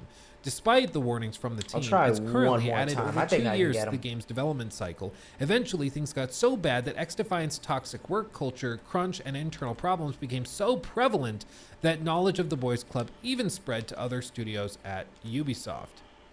Interesting. The issue with the Boys Club isn't that it's managers or directors telling developers what to do. After all, that's their job. But it's the lack of work ethic, unpleasant behavior, and the egos from these individuals that have created a really unhealthy place to work, said sources. What Quote, the fuck is one that member has timing? no design experience or people experience and has been given directorial powers because of personal friendships, said one source. Ugh. Nepotism at its best. It means that developers are left with responsibilities beyond their original job descriptions, told to work tedious hours of overtime to complete tasks, and are often shrugged aside when suggestions don't align with the views of higher-ups. There have been many instances where people have cried, had mental breakdowns, or stopped caring about their well-being because of the toxic environment fostered by the club. The Boys Club is a closed group of protected individuals who think they are better than everyone else and do as they please without any repercussions, said one dev. One member has a history of treating people extremely badly, with more HR reports than I've ever seen. I frequently was told told the following by management. What do you know?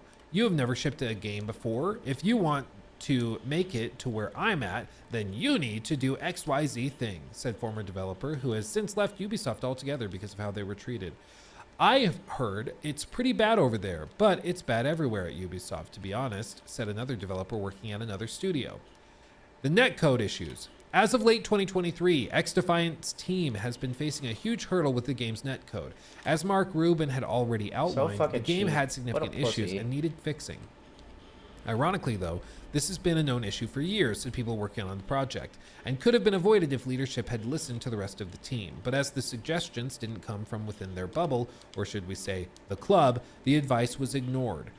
There have been countless occasions where different teams would advise the Boys Club, for good reason, about making certain choices and decisions with months or years notice in order to avoid issues down the road, said one developer when asked about the game's netcode issues. The timing on some of those Insider hacks Gaming is just understands that the ridiculous and game's not netcode clear is enough. still a significant issue for I'll the beat each of project, and that these the team guys has once, recently been but struggling to reach the internal goal of 100 players per server just annoying. partition. I'm not sitting A here goal fucking desired studying their movesets, to support practicing the that expected timing. hundreds of Fuck thousands you, of players bitch. that will play the game on launch. You It's try one of the beating major these reasons for motherfuckers this again in past the Masters. weekend's Well, you closed will. play You're a tests, fucking which saw the NPC bot. testing of the netcode, You could social just features, auto-tell battle all pass, his and attacks store. The store and and battle get a- pass get a- weren't have- tested get a due to million coins not being boys. allocated to players. During the weekend tests, players who played the game and spoke to Insider Gaming said the netcode still wasn't great. Hit registrations were described as being terrible or off, with bullets not registering, going around corners, etc. However, from the 5 play testers that we spoke to, the good news is that there weren't any major game Poison? crashes. Well, I guess there's that. Oh god, You gotta she's take what you annoying. can get, I suppose. It's understood that the netcode issue originated from the significant changes brought by the Boys Club after the Tom Clancy name was dropped.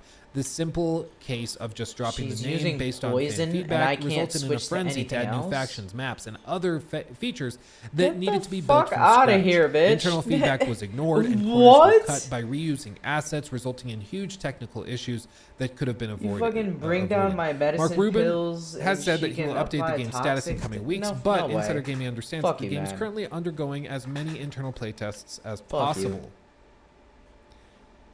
I mean, it's why, like, when people, I think it was Helldivers, when that first dropped and they hit server caps and stuff, people were like, well, just add more servers, right? Just add more servers. Pay for more. Easy. It's not always that easy. Like, with network code, there's all sorts of issues with how you actually juggle and manage a certain number of players, how you handle those players talking to the server and the server talking to the players and pairing them up together and finding ways for them to work together. It can be quite complicated. And if you didn't do the legwork, or if you weren't anticipating millions of players or hundreds of thousands of players, then you can find yourself in some real trouble. And it sounds like that's what's happened here. Is like they all were warned, the Boys Club was warned about these issues years before and just didn't listen. And now they're suffering as a result of it. In our previous report, we reported that XDefiant's delays have stemmed from the never-ending pursuit of chasing Call of Duty, which has resulted in devs becoming increasingly frustrated with the project's lack of progress. This isn't an issue that caused the recent delay, but an issue that has plagued the game for years and a subject that the Boys Club finds sensitive when brought up internally. And after our past report, seemingly publicly too. While there's no question that a new first-person shooter should take inspiration from other popular titles on the market, sources who spoke to Insider Gaming said that it became evident really quickly that Call of Duty was the only title that leadership was interested in. Sources said that almost every very creative decision for the best part of 2 years quickly ended within the same rhetorical question. What would Call of Duty do?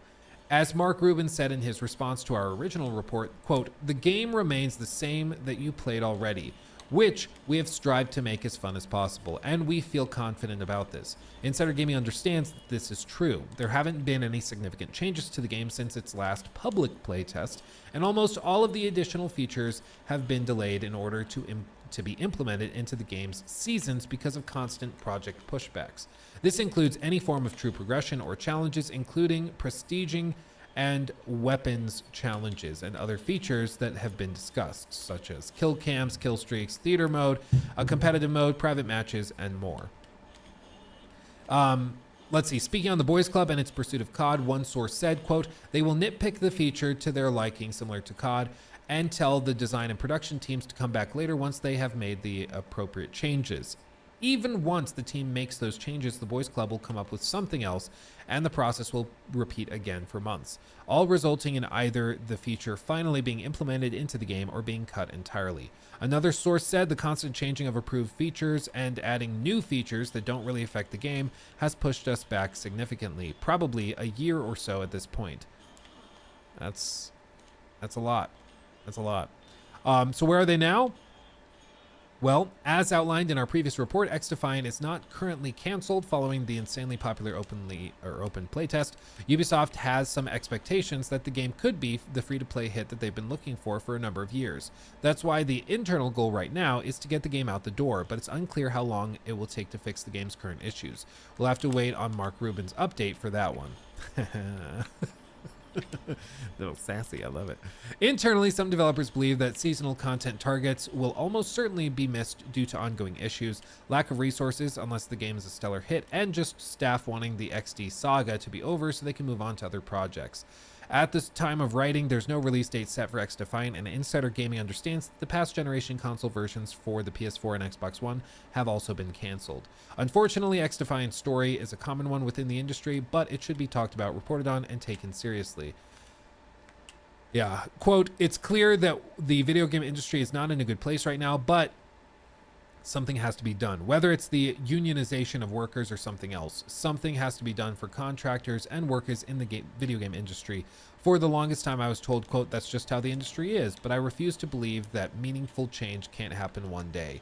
Hopefully that day will come sooner rather than later," said one former developer of XDefiant. I mean, it's... Yeah, and then a Ubisoft spokesperson says that they take claims seriously, committed to well-being and inclusivity of all of our team members. Our preventative approach includes promoting standards of respect and civility, awareness and training, and effective conflict resolution. We also have put in place strong reporting mechanisms, including an anonymous whistleblowing channel and robust processes to deal with inappropriate behaviors should they occur. So, didn't mean to do that.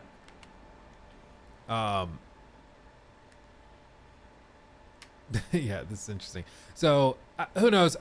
But basically, like Tom Henderson did a video breaking down this same exact thing, and he was actually copyright struck by Ubisoft for covering and talking about this in a YouTube video. So maybe this will get copyright struck too. But based on applicable copyright law, we removed your video from YouTube. XDefiant, the truth behind toxic work culture, dev crunch, and delays at Ubisoft. Content use LQA XDefiant, issued by Ubisoft. Kind of strange. That's weird. It can't be viewed anymore. I don't know. Ubisoft Nice. responded, said, "Thanks for flagging this. This seems to have been an oversight that's taking time to resolve due to the Easter holiday period, but we're looking into it. Thanks for being patient with us." So they claim it's a mistake. I don't know. They claim it's a mistake. We'll see if they take it down. They should take the strike down, because that's not okay.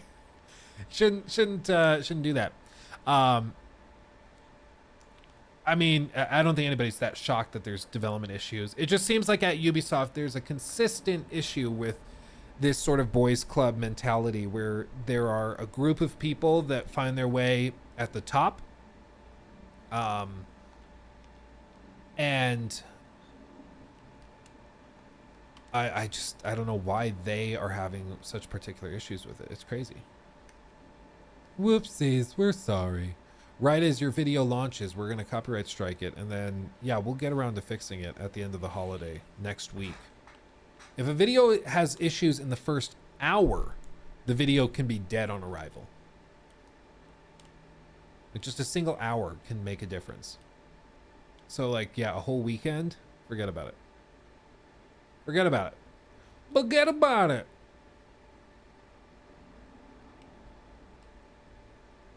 I was listening to a podcast and they mentioned how they released a video where they included a trailer for the game and then YouTube placed a copyright strike on the original trailer on their behalf. Weird. Oh, that is weird. If it's like the order gets swapped up, that's odd. Yeah, it could be an honest mistake. Up anybody else? But this looks like a manual flag, not an automated flag. And if it's a manual flag, somebody at Ubisoft filed the copyright claim to issue a copyright strike for an article that's not very positive. And that's a very bad look. So, I mean, whoever did it, if it is honestly a mistake, they should be held very much accountable. But, yeah, we'll see.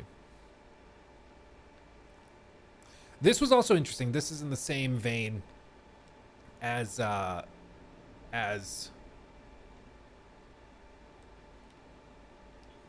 wait, what's this?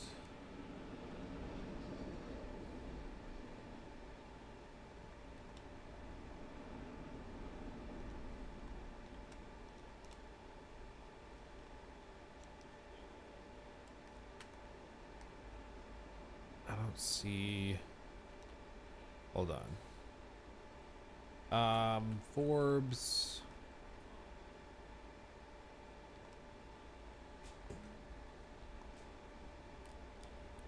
Did they take it down? They might have taken it down.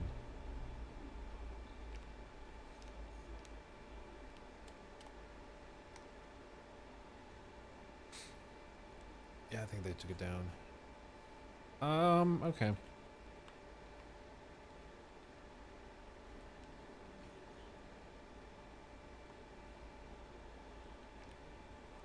Yeah, they took it down. I was trying to find the article for this because this picture was going around and it was showcasing like, look how toxic this is. Look how expensive all these assets are. This is why games are so expensive, because companies are paying $14,000 for licensing big trash piles and $5,600 for licensing a vehicle and $3,900 to license a building, and they're trying to show like, look at the estimated cost of this individual scene. Where is the other girl? Crazy. I'm supposed to bond with what's her name? This was apparently from a Forbes Ine. article interviewing Where's an AI Ine company that located? promised cheap assets. I like how it mentions Division 2, but the picture is the Division 1 released this year. Release year is wrong for both. Yeah. And so it's from an article trying to frame AI as like the fix to this, because like, oh well, we'll just have AI assets that are free, right? Who wouldn't want that? Isn't that great? That's what everybody wants. Where the fuck do I find her? But yeah, they show one frame from the game The Division 2, which is not correct. Released 2018. No, the cost of producing 3D assets for a variety of applications is large and growing. So they're trying to say like, this is what they can fix, is how expensive this is, but none of this is accurate. Like none of this. For one, these companies can reuse assets across projects. Okay. So if they do a big, like a huge game like The Division or like Watch Dogs, and they have car assets, they have trash assets, they have buildings and stuff, they can just use them in the next game. It's fine. If they have an art team, the art team can be building assets. They don't have to pay to license each and every single one of those. Also, if you pay to license one tree, you're not paying $2,200. I'm here to exchange cats. Like, what are you talking about? Just no. This whole thing is like framed as though for this one shot, they had to spend $200,000 on assets, and that's just not accurate. It's extremely, extremely dishonest to frame it that way. It's like, it's not even close. Like, even if we look up, like 3D models that can be licensed. Turbo Squid, okay? Let's just go with like skyscraper. Okay? 90 different buildings. Okay? Standard editorial upgraded license. If I wanted to do enterprise, so waiver from injunction relief, assignable model rights, all of that. For 90 buildings, it's going to be $400 something. And just right there, I have all of these buildings I can now put. She's at the medical school. I'd have to double check to make sure the licensing is actually going to allow me to put this in a video game and sell it. But right there, all of these buildings, I can now put in my game, assuming those rights transfer properly. You're not paying $3,900 or whatever they said per individual building. Like, that's not how this works. But this is why, like, you always have to ask yourself, okay, does this is this person like somebody I should trust or believe for the sake of believing them, or do they have a vested interest in me believing some BS? And in this case, it's like, yeah, they're trying to convince you to go with their AI solution, and they're like, oh yeah, we just happen to solve it. They actually 3D models in minutes. Less work, see something in your head, use AI to get the most out of it. Creative companion, join the waitlist. Do they have a demo of this? Ine, there you are. I've heard about these tools. I've never actually seen them used. NVIDIA Picasso generative AI tools platform. So the idea is that it goes through a few phases where it starts with just text to a picture, and then picture to 3D models. Dream Fusion and the Magic 3D. So it turns text into 3D models. Same with this. I just want to see your face. Yeah, that is weird. Sounds kind of psychotic. Like, again, this is where we're at now. I'll be on my way. You remember how very tactful, insane the progression was in a single year, going from that Will Smith spaghetti video to the modern one? This is where we're at now. So just imagine where we'll be in a couple years.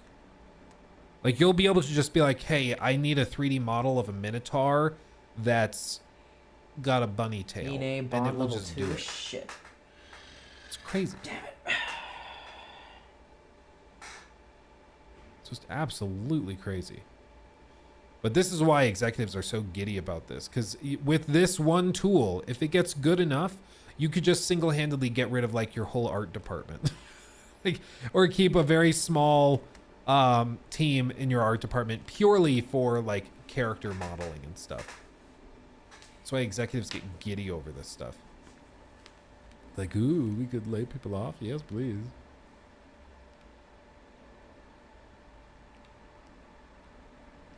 Okay, this is funny. Me to Marvel rivals after playing Suicide Squad Kill the Justice League Season 1. You have been promoted. You are now one of my elite employees. That's funny. I'll give him that. What are your thoughts on that? Isn't that scary? I think at this point I've accepted that like AI tools are going to be used. They're going to be. Nope, I don't think so.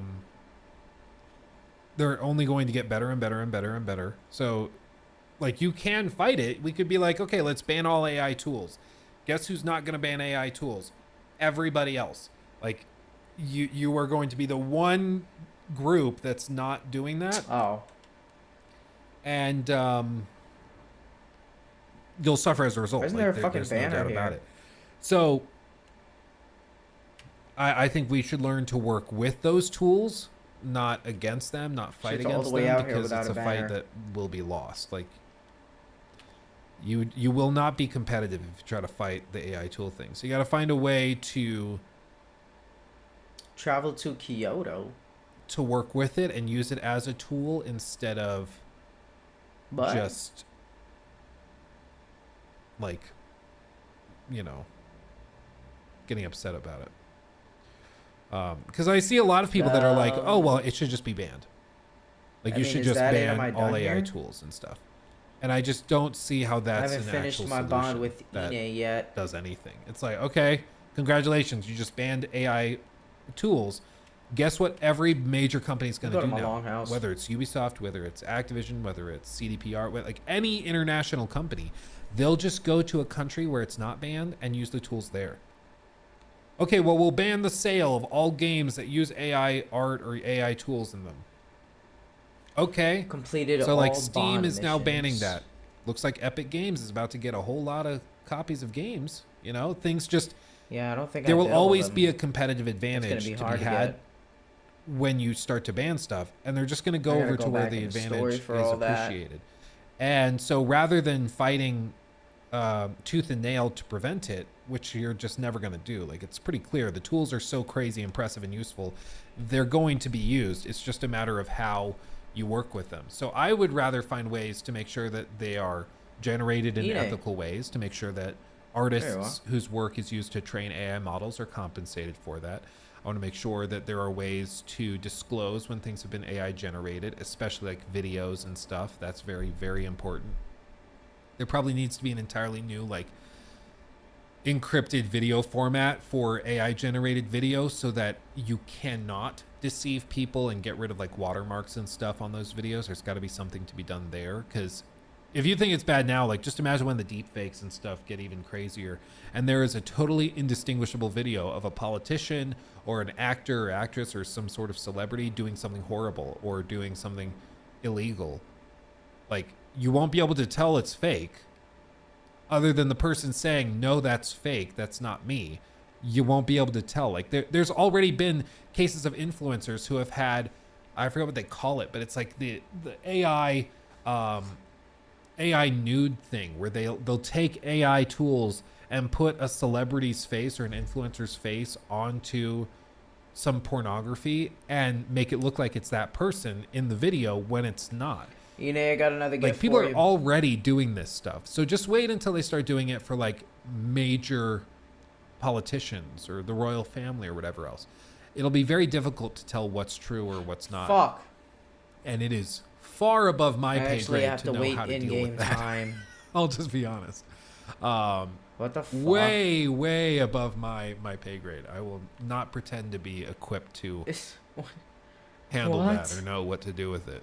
It's I have no idea. They didn't think about, oh, what if you had like Yeah, there's one... a lot of scams already. what Yeah, if- there was what the if you had one, one wasn't it quest like left? a Donald Trump one where somebody used gonna have you a waiting clip here of for him this one saying that he quest was the whole going to be time? giving away access I'm to pretty like sure his she's not the first inauguration one I or missed. I missed a something, bunch. and all they had to do to enter it was Whatever. donate like $10 I gotta go to all the way enter or back something like there. that. There was some story like that where it's already been a thing.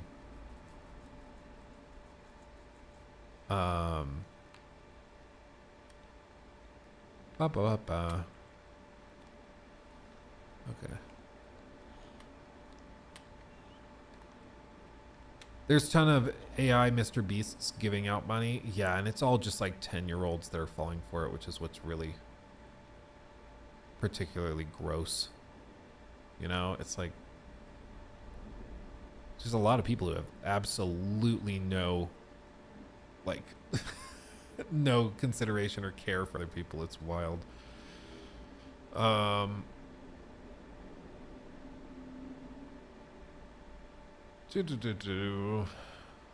I'm dumb. Late night with the devil, they use AI in one brief segment and people are boycotting it. Late night with the devil. I haven't heard of that.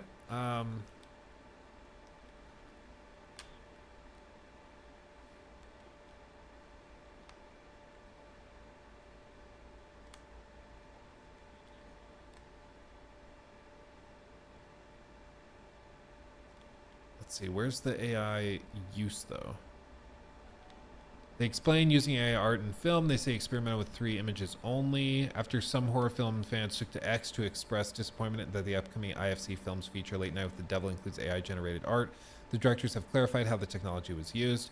Yeah, it was used in conjunction with the artists and stuff.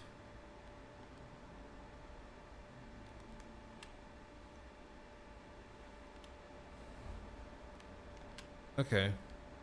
I mean,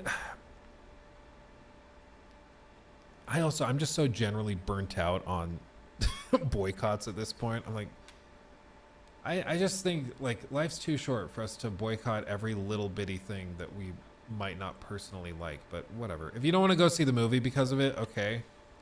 I don't see how that's a gross offense justifying boycotting. But if somebody doesn't want to go, okay.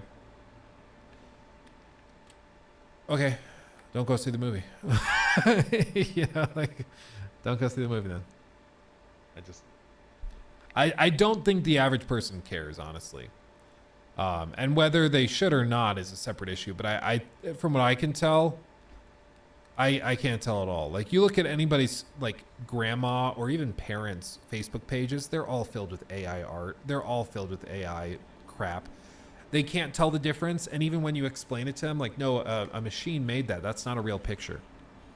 That advertisement that you see there, yeah, that's not an actual woman holding that cup with the logo on it. That's actually AI generated. That person doesn't exist. It's purely fabricated and built. Like, nobody cares. Nobody cares. And so they're fighting an uphill battle there where they've got to either find a way to tell people that they should care or just learn to work with it. Because as of right now, there's just not a real clear argument for why a movie should be boycotted because it used AI art. Other than, like, people on Reddit or Twitter being like, no, you should boycott that movie because they used an AI tool to do something a human could have done. But I'm like, okay, well then should we, like, be banning anything that machines can do that humans can also technically do? Like, should I not be buying like machined furniture that was cut with a lathe when it could have been done by hand? I'm like, well, by buying that piece of furniture that was lathed, you took labor away from carpenters who could have done that by hand. Okay, like we just, where does it stop? You know, the oxtail guys really kill me. There's no consistency with it other than I don't like it because it might affect me. Thank you. Which is fair. Like, I understand why that would be concerning. Especially if, you know, you're working in that industry. But I don't see how you should then go and demand that everybody else also boycotts it, you know? Do you think people whose faces get deepfaked, they should, without the consent, they should start lawsuit? Oh yeah, no, if you can find the person that did it, that's the question though. Like, if you were to put a politician's face on a video of somebody murdering somebody else, and then you try to frame it as that's real, then yeah, that person should be locked up. Person should be, it's past defamation at that point. I mean, it's defamation and libel, like, it's well past all of those things. So if you can find the person that did it, yeah, they should be punished. But that's the big question, is whether you can find them. Because I don't know if they can.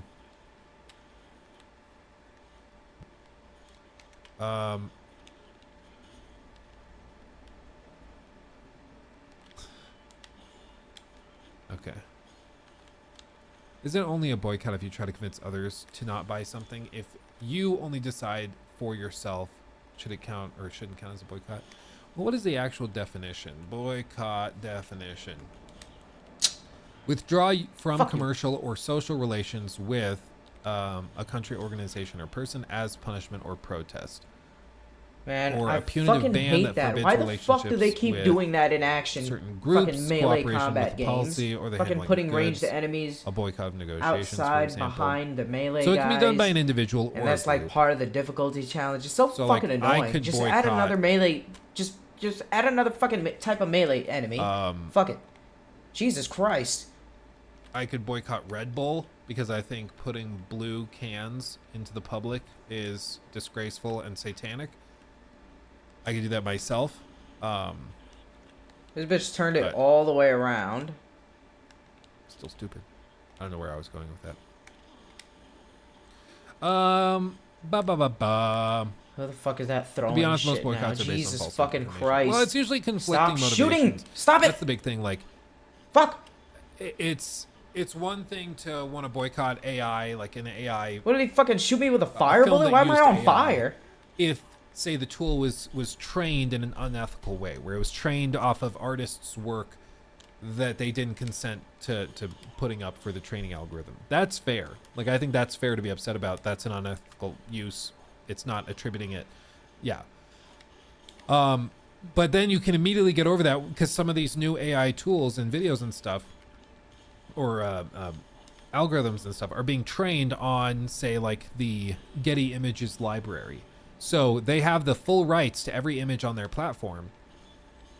So there's no legal problem. Good Like, shit, the boys. artist Thank has you. been compensated, the photographer has been compensated. So, like, Fucking there's no gun clear guy. Get the fuck over here. reason Fuck to 'em up. boycott it based off of that. So then you're like, okay, why else would we ban it You're or getting boycott it? spammed. And people then go, Pussy. well, because you're taking a job away from somebody that could have done it by hand or could have done it themselves. You're taking a job away from a human.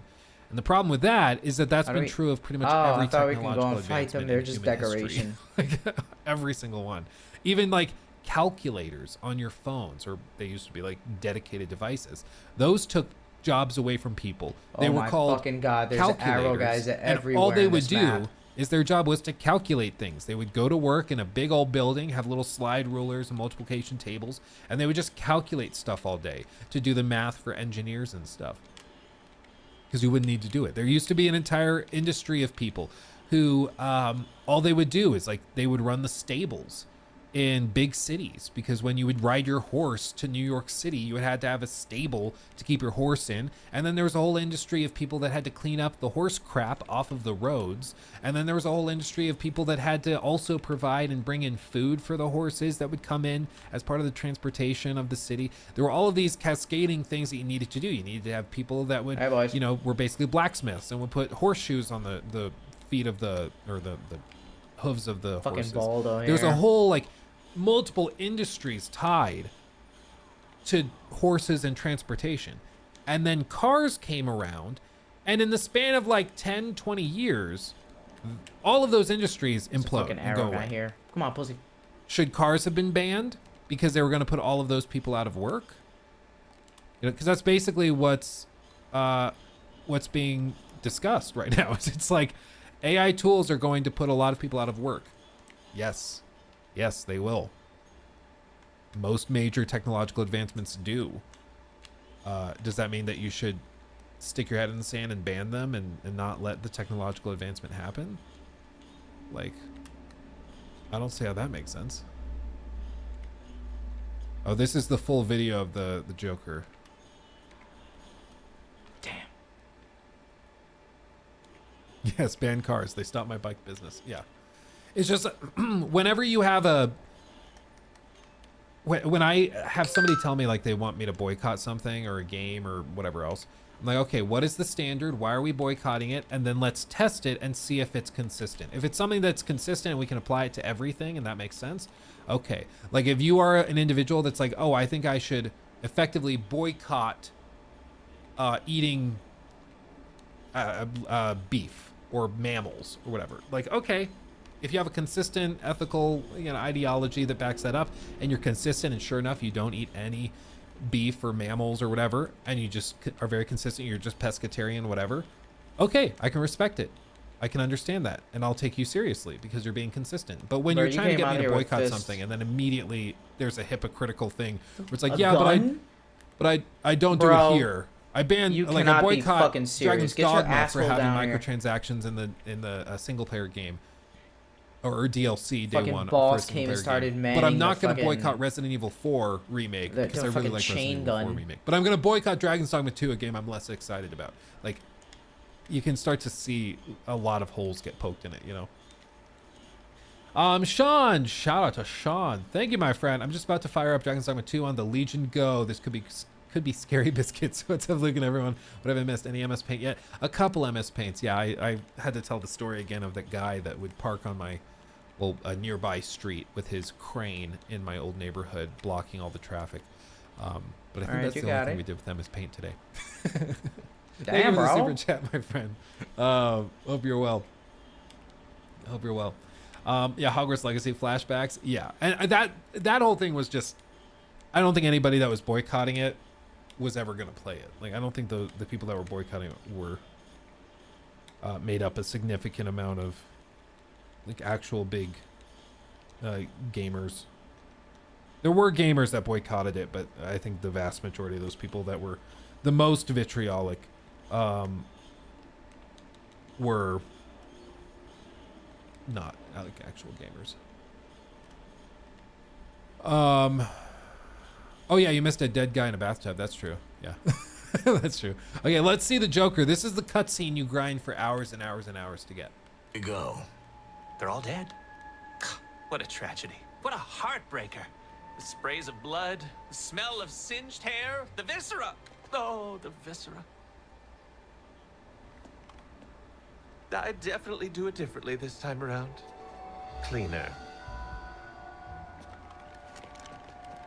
Well, congratulations, Task Force X. It took you all of 20 seconds to lose control. God. Hey, don't So misunderstand fucking me. cringe.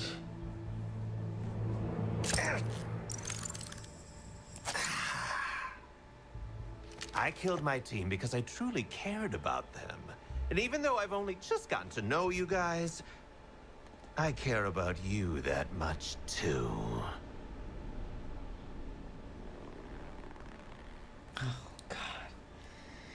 Colonel Flagg, lock him up. For the record, I hate this. Oh, is it too much? Making new friends after a move is always tough. Battle of the More Noses. accommodating than other cells I've been in. Is that real?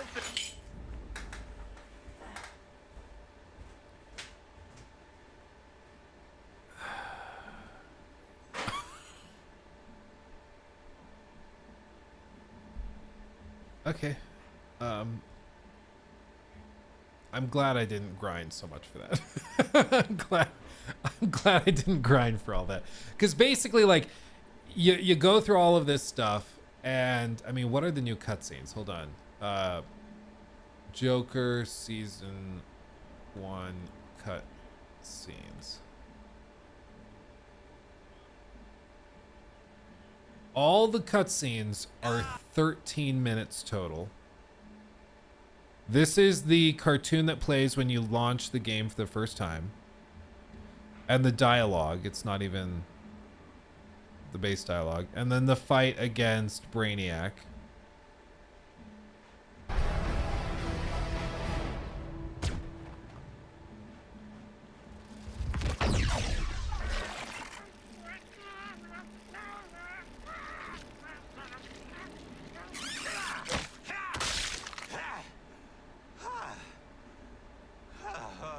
Oh, Sean, thank you, my friend.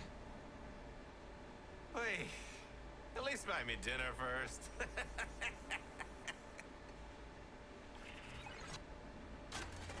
Okay. So that's the whole thing. You get the Joker, and then you come in here. Is there really no dialogue with him and Harley? Are they just not gonna acknowledge that?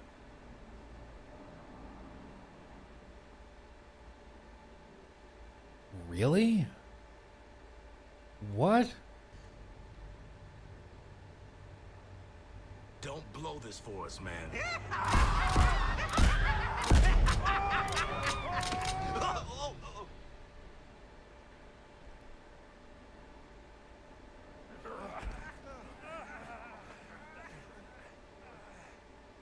What'd I just tell you? Wait, we don't shoot these guys here? Oh, okay, that's on me. Oh, Christ. You want a snack? Hold on. Mandy, baby, is that you? Oh, I'm so glad you're alive. Shut it. Waller It was a out. gamble adding you to this Task Force X, and I'm sick of your bullshit already. So I guess you'll fit right in.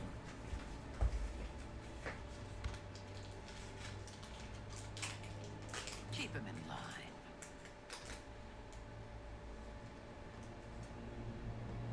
Put it in me. Oh, mate, bloody hell! Now you just made it weird. See, it was funny, and then they explained the joke with him being like, "Oh, you made it weird." Like, it was a funny thing. Put it in me. Like, that's funny. But then he explains the joke and ruins it. It's like, how stupid do you think we are that we didn't get it? How? Hell no. Been there, done that, got the scars, did some healing. I'm not into that type anymore. Maladaptive narcissist? Comedians. Come on, dead shot! Is that like the only acknowledgement she's gonna make of him? My hands are too large. We sure about this, director? We saw the rest of this clip. Oh He gets god, put this in is the, so the fucking bad. containment thing. It might look like I've only got one leg, but you should see all the ones I've got buried in my yard. Come on, don't leave your best weapon locked away. In case of alien emergency, break glass! You eyeing me or the bed? Either way, I love the intensity. Anytime you want to switch out, you just let me know. I even warmed up the car for you. Don't ask how. You know what the team needs? 100% more Joker and 10% more iron. Hey, pal. Thoughts? Feelings? Let's talk this out. Oh my god, we got another I'm more than map. just a murderer. I'm a mass Holy murderer. shit. If you need a break, Okay. I'm your man. If you don't, I Why can I see all my allies here? What the fuck? Somebody use me. Okay. Hey, do you know how to get blood out of spats? Asking for a friend. I don't need your validation. No, you make it stop. No, we're in this together. You're gonna suffer with me as I listen to this. But it sure would be nice. It might look like I've only got one leg, but you should see all the ones I've Okay, got buried that's in all the my dialogue. yard. We begin at the Arkham Asylum. Oh, this is a good idea. Actually, going to the like Batman Museum with Joker. That's a good idea. I wouldn't have thought of that. That's good. For the criminally insane, Batman had apprehended Joker like so many times before. But this night was different. The maniac had prepared a trap in the midst of Batman's deadliest foes. Can you smell the excitement in the air? Ha ha! No? Must have been one of the guards then. Croc, old boy. Is that you? I've got your scent, Batman. I will hunt you down. Joker spraying nearly every killer in Arkham. Don't like to think about it, but at least I made it out. Captain Boomerang's doing the same thing where he's just walking in place and keeps bumping into the player character. It's the same thing Harley did at the end of the video I just posted this morning. I don't know why, but that wasn't in the game before. It's like a new bug. Great night for a party. Yeah, they redid the voice lines. I'm guessing it's I mean, there's two things they could have done. They could have just played the original lines again. And I don't know if it was like maybe they wanted to do that, but they couldn't because they'd have to pay Mark Hamill for the rights to use the dialogue again, because maybe he only signed a contract allowing them to use those lines for that one individual project, so they couldn't use it for another. Maybe that's what it is. I would assume that they own the rights to that audio since they made the game. Like, they own the rights to the recordings. So I would assume they could just use it again if they really wanted to. And so I guess the reason why they're using a different actor to voice the Joker here is because they're trying to do it like thematically and narratively in an accurate way, where they didn't, like, the people that made this Batman Museum didn't have the original recording because they weren't recording when all of that went down. So they're trying to do it in like this way where it's I like, don't know, yeah, I the might play museum some director Helldivers. hired an actor to play the Joker This shit who's dead at is this point to a record this lot. line of what Batman said was said, and you know, they probably get out of it that way. This is a lot, Batman was able bro. to thwart Joker's schemes, but the Yeah, see, seeds of Captain evil Boomerang's just doing it planted over and that over day again. would only grow. Does he not have any dialogue for it?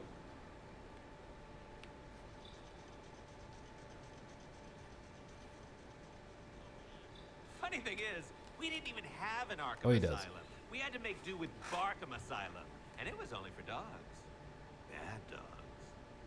I'm kidding, I'm kidding. We had the asylum, and boy, it got juicy in there. Harley Quinn.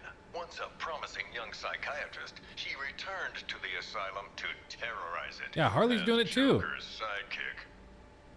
If she was just the sidekick, your Joker's getup must have been skimpy. Me? I don't lace my corset that tight. Need room to laugh. As a last resort, Joker used his own experimental Titan mixture. The super serum warped his body to match his twisted mind. But it wasn't enough to defeat Batman.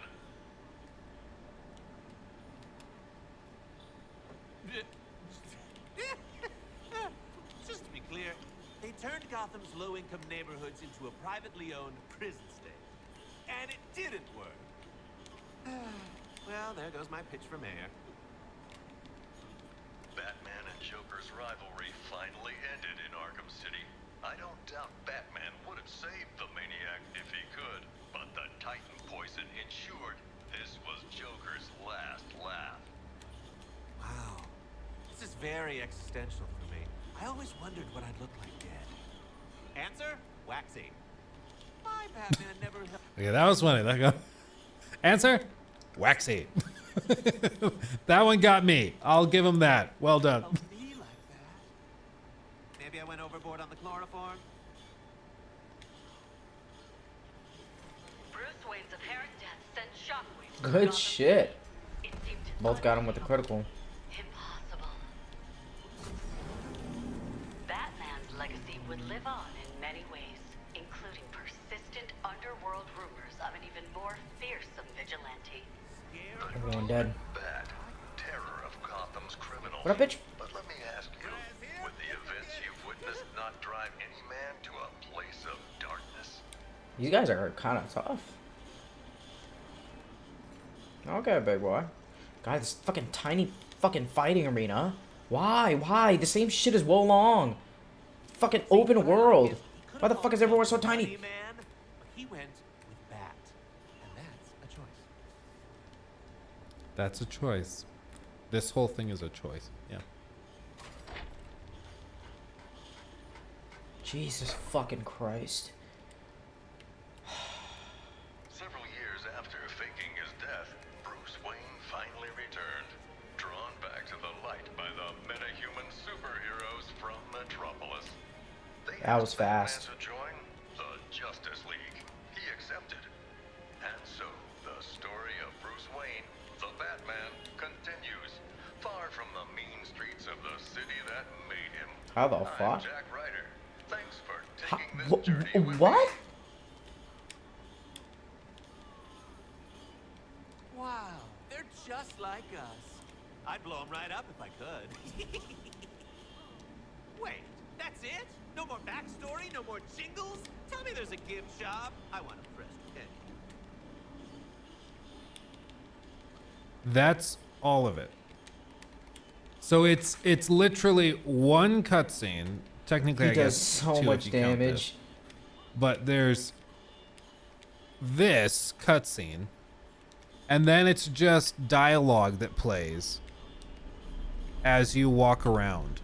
Bro, give me. Let's see where it ends. It ends Fucking right break. at Fucking calm, but let me heal. like Holy shit. 7:05, and the cutscene starts at like 4:15. So it's like 2 minutes and 50 seconds. For real. So After all of that, Holy shit. there is a 3-minute What the cutscene. fuck was that? Unlimited Like that's the combos, narrative unlimited that they key. bring to it. That's why you're grinding. It's to unlock the Joker and If I then can stand for 2 have seconds a and get all 3-minute their key cutscene, back. and that's it. That's it. Like it's just stunning. Like it's genuinely baffling. There's like the one or a couple of sentences from Harley about, oh yeah, I'm Great trying to sword heal time. a little bit. I'm trying to Fucking get better done. about this. I don't want to mess with him. Hell no. Been there, done that, got the scars. Did some healing. I'm not into that type anymore. I think there's a really cool like thing to explore narratively where this is a different Joker that reminds her of her Joker, but that is different and unique and emo, which is a choice. They could have explored that. There could have been like a series of sort of story missions or something where you get to know this new Joker a little bit more, and then maybe there's the big Brainiac fight at the back end of the encounter. But instead, they went with literally the laziest possible option, which is to have 35 missions roughly of grind, and then this. a 2-minute 50-second cutscene, and that's about it. Some lines of dialogue here and there, but then everybody is just supposed to be like, yep, well, Joker's with us now, and just not acknowledge it at all. It's genuinely amazing. Like, does this Joker even mention his Harley? I don't think so. Apparently he's gay. I mean, who knows? It's an alternative dimension. They can do whatever they want with it. But like, we don't even get to know clear answers either which way because there's so little content here. We don't even know. Like, there's nothing to go off of. There's just nothing. That's why when somebody came into the stream yesterday when we were playing it, I was like, so Luke, is it as bad? Is it terrible? I'm like, it's not even bad. It's not even terrible. It's nothing. There's just What nothing the fuck is this here. guy? It's just more grind and then vacuous dialogue that doesn't do anything or mean anything. It's amazing. Like it's genuinely shocking. Bro,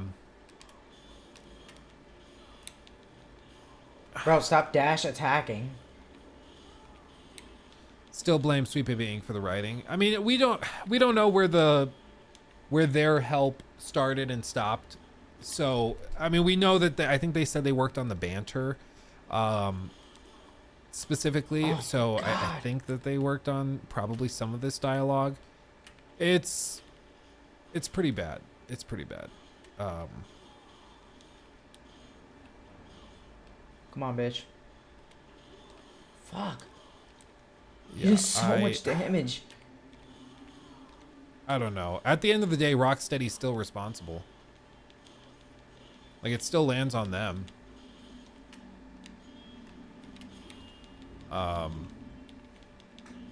Because no matter which way you spin it, they still hired them and took their advice. And if they wrote the script, they still chose to do it. But yeah, I mean, Sweet Baby Inc. is an easy scapegoat. The thing is, like, whether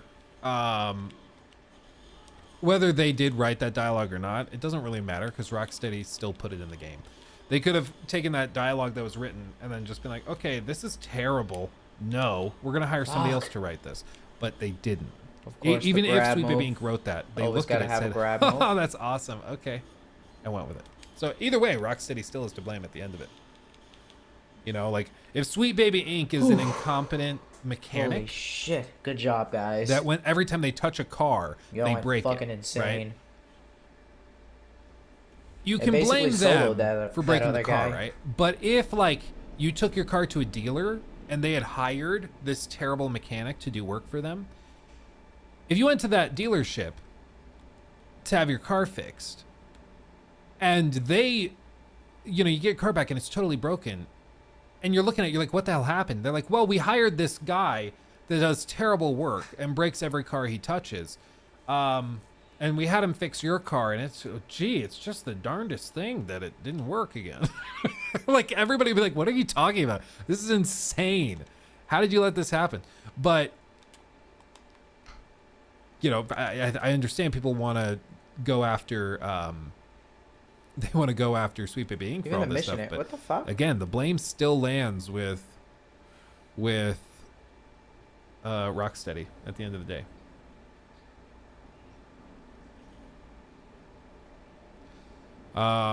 Who's this Let's see. guy? Let's do this. Let's touch on this real quick because somebody brought this up. Yes, in fact, it is true. Embracer is selling Gearbox to somebody we didn't really see coming. Take-Two Interactive. Previously, it was rumored that they were being sold to like a private group of investors. That it was going to somebody like Jesus Christ, leaving mission area. Just fucking probably just an independent group teleport of me millionaires there. or billionaires What the fuck that is wanted to own a big company like this. But no, it turns out that they've fucking actually Rockstar been bought 2005 by game design Take-Two or Rockstar Interactive 2012 for $460 million, 2012 which is game crazy. design. It's going to be paid out in full Fuck. as newly issued Take-Two shares. Interesting. As part of the sale, Take-Two will receive Gearbox Software, Gearbox Montreal, and Gearbox Studio Quebec.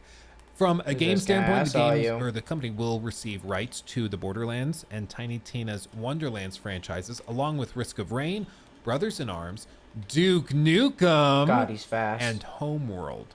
As part of the Holy announcement, it was shit. revealed that Gearbox currently has new Borderlands. you're gonna and let me Homeworld games fucking- in development. God damn No it. shocker there, they're working on Bro, Borderlands the 4, fucking- like, without a doubt. So it's actually happening. They're actually selling it off. Today's quote announcement marks the result of the final structured divestment process and is an important Bro, he's step in fucking transforming molesting Embracer Ryomo in into the future corner. with notably lower net debt and improved free cash flow, said Lars Vingefors, the co-founder and CEO of Embracer, who screwed up the company. First of all, get away and from is the now fucking trying wall. to undo it. Fucking wall Through the comment in this game is transaction, horrible. we lower Goddamn business risk and shitty-ass improve camera. profitability as we transition to becoming a leaner and more focused company. After evaluating several options for Gearbox, I am happy that we have reached a solution that is in the best interest of all stakeholders. Randy and the team have been great team members throughout the past years, and I would like to thank them for all that. As one of the world's greatest game developers, I'm confident that Gearbox will continue to innovate and thrive in their new home within Take-Two. It's crazy. It's crazy.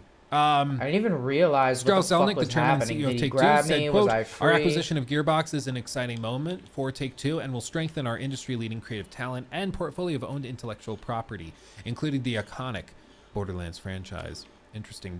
This combination enhances the financial profile of our existing projects with Gearbox and unlocks the opportunity for us to drive increased long-term Bro, growth the by fucking- leveraging the full resources of Take-Two across all of Gearbox's The one-shot exciting combos initiatives. are crazy. Embracer adds that the selling of Gearbox will reduce I the have net to, debt of like, the company by perfectly 300 manage to my 330 fucking- million, which is the big thing. my key over here? It just goes to show you, like, one. Oh my god. One company's ball and chain is another company's set of wings. I mean, for Take-Two, this is a great get. They get an amazing studio that has some amazing IP and tons of potential.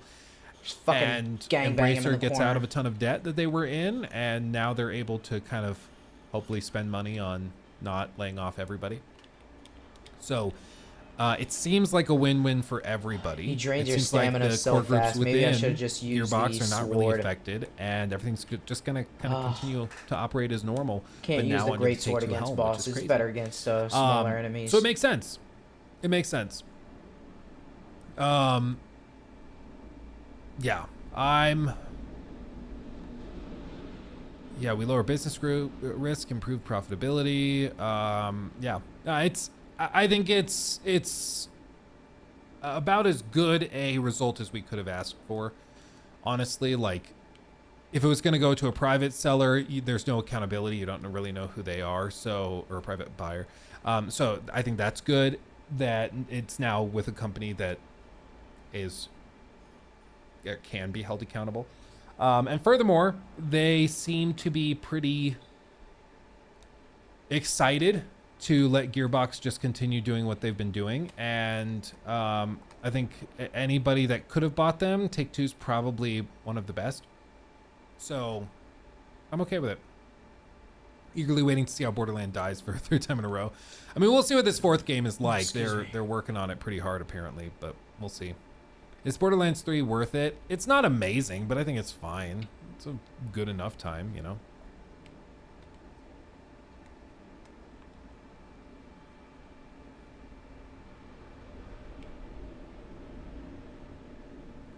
What What do you think PlayStation... What do you think of PlayStation if Steam goes to Xbox platform or PlayStation pull their games off Steam? No, I don't think they're that petty. I know some people are super stoked on the idea of Steam and Epic platforms going to Xbox. And I think from a consumer standpoint, absolutely, it is a very pro-consumer move. Because straight up, I'd be able to buy games on Steam once and play them on PC, play them on my Xbox, on the go. Like that's an amazing value. That's awesome. For the Xbox brand, it just turns the Xbox into a weirdly shaped PC. And I'm not totally sure if that helps them in the gaming space.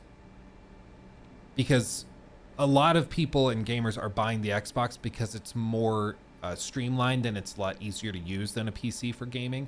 So they'd have to do some work to make sure that it's still streamlined and easy and accessible. If they can do that, then yeah, it could work great, but we'll have to see.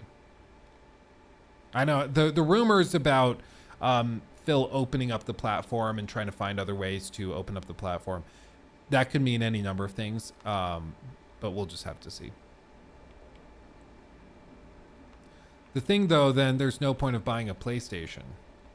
Well, the point of buying a PlayStation is for the exclusives. Like, they're bringing stuff to PC, sure, but they're bringing it like a year after. If they get to the point where, for example, they're launching The Last of Us Part 3 day one on Steam, and it's also available on Xbox, then yeah, there becomes less reason to have a PlayStation other than that it's the first party place to play it. But I don't really expect them to do day one releases. I expect them maybe to announce like, okay, we're releasing on PlayStation 5 in the fall of 2024, and in 2025 we'll be bringing it to PC. They'll probably announce that type of thing, but I don't think that they're gonna do that.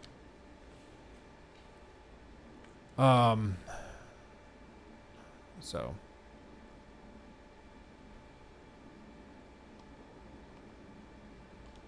We're talking about how stupid console wars are. Yeah, I mean, I'm preaching to the choir here. It's really, really pathetic to see people tie up their personality into a product from a multi-billion-dollar corporation. I'm like, why? Like, I understand people put a lot into it, but I'm like,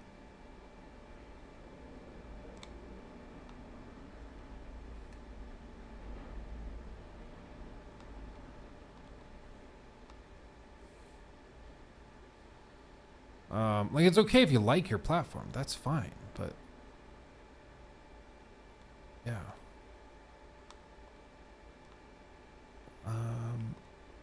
Yeah, we already talked about X Defiant. Don't worry, you can go back in the VOD if you want to check it out. Let's see, Stellar Blade. I was not familiar with your game. I'm sold based on the demo. Soundtrack is pure heat. Can definitely feel the near influence. Great visuals and performance. OLED looks amazing. Boss fights are great. Not as hard as Sekiro, but still challenging. Combat starts slow, but improves as you unlock more skills. Wide linear levels with secrets and exploration. Great use of DualSense features. Good voice acting. Big set pieces that are pure hype. So far, so good. Seems like a great action game with high production value. Definitely excited for the full game. Yeah, I mean, this clip looks way more interesting than the trailer they initially dropped. I also find it really, really funny that there are all these efforts to cancel the game because, like, the protagonist has tight clothing and a pronounced rump, and it's done nothing but help the game. You know, it once again goes to show you, like, a lot of these boycott efforts just do the opposite, you know. It's so funny. It's so funny. But you were supposed to not do it because I posted to Twitter and got 50 likes and 20 retweets. You were supposed to boycott it. Why are you still buying it? You know, it's so funny to me. It makes me very, very happy. I'm hoping people are realizing that Twitter and X are not real life. You know, I think it was Matt Orchard the YouTuber, I saw a video of his, and he put it really well, where he was just like, the problem with a lot of these big platforms and modern internet is that it's given people a very loud voice even when they have nothing of value to say. And I think that that's very accurate. I think that's precisely what it's done. Like, all these people think that their opinions are just as valid as everybody else's because they can post to Twitter and get 50 people to retweet it, or 300 people. Even if you have a tweet that does 1,000 likes, a pretty successful post on X, that in the scheme of like the internet or social discourse is nothing. Like, that is nothing. Congratulations. You got like a few grains of sand in the ocean to agree with you in your echo chamber. Like, it doesn't, I'm hoping companies are starting to realize that that's not an actual indication of where the consensus is among consumers. And I think Hogwarts Legacy probably was the first real instance of this blowing up in their faces, where Warner Brothers was just straight up like, yeah, we think of it as online drama. We're not really taking the calls for boycotts very seriously. And sure enough, the game launches and is crazy successful. And I know for a fact there were a lot of people that were buying the game intentionally because they just wanted to like do it in spite of the people calling for boycotts and stuff. You know?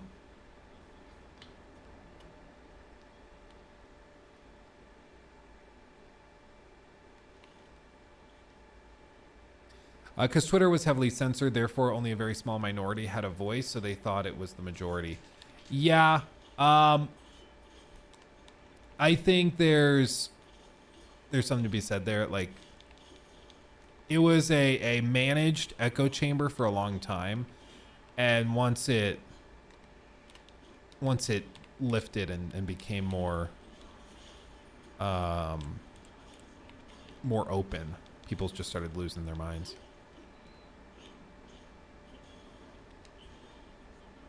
Oh yeah, like Pal World. Yeah, there were also people.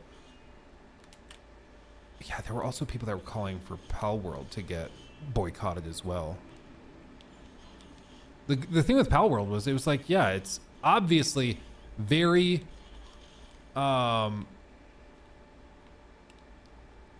very, very heavily inspired by Pokemon, but also like with a lot of these things, they have a way of sorting themselves out. Like, if there's an issue in Pal World with like legal infringement of Nintendo's IP, it doesn't really matter that much because Nintendo will sue them if there's an actual problem. Like, they have a way of just doing that if there's an actual argument to be made. And when they don't do that, that should tell you something, you know?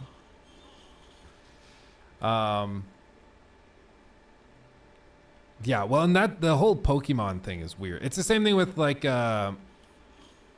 with Sonic fans. Sonic fans are scary, dude.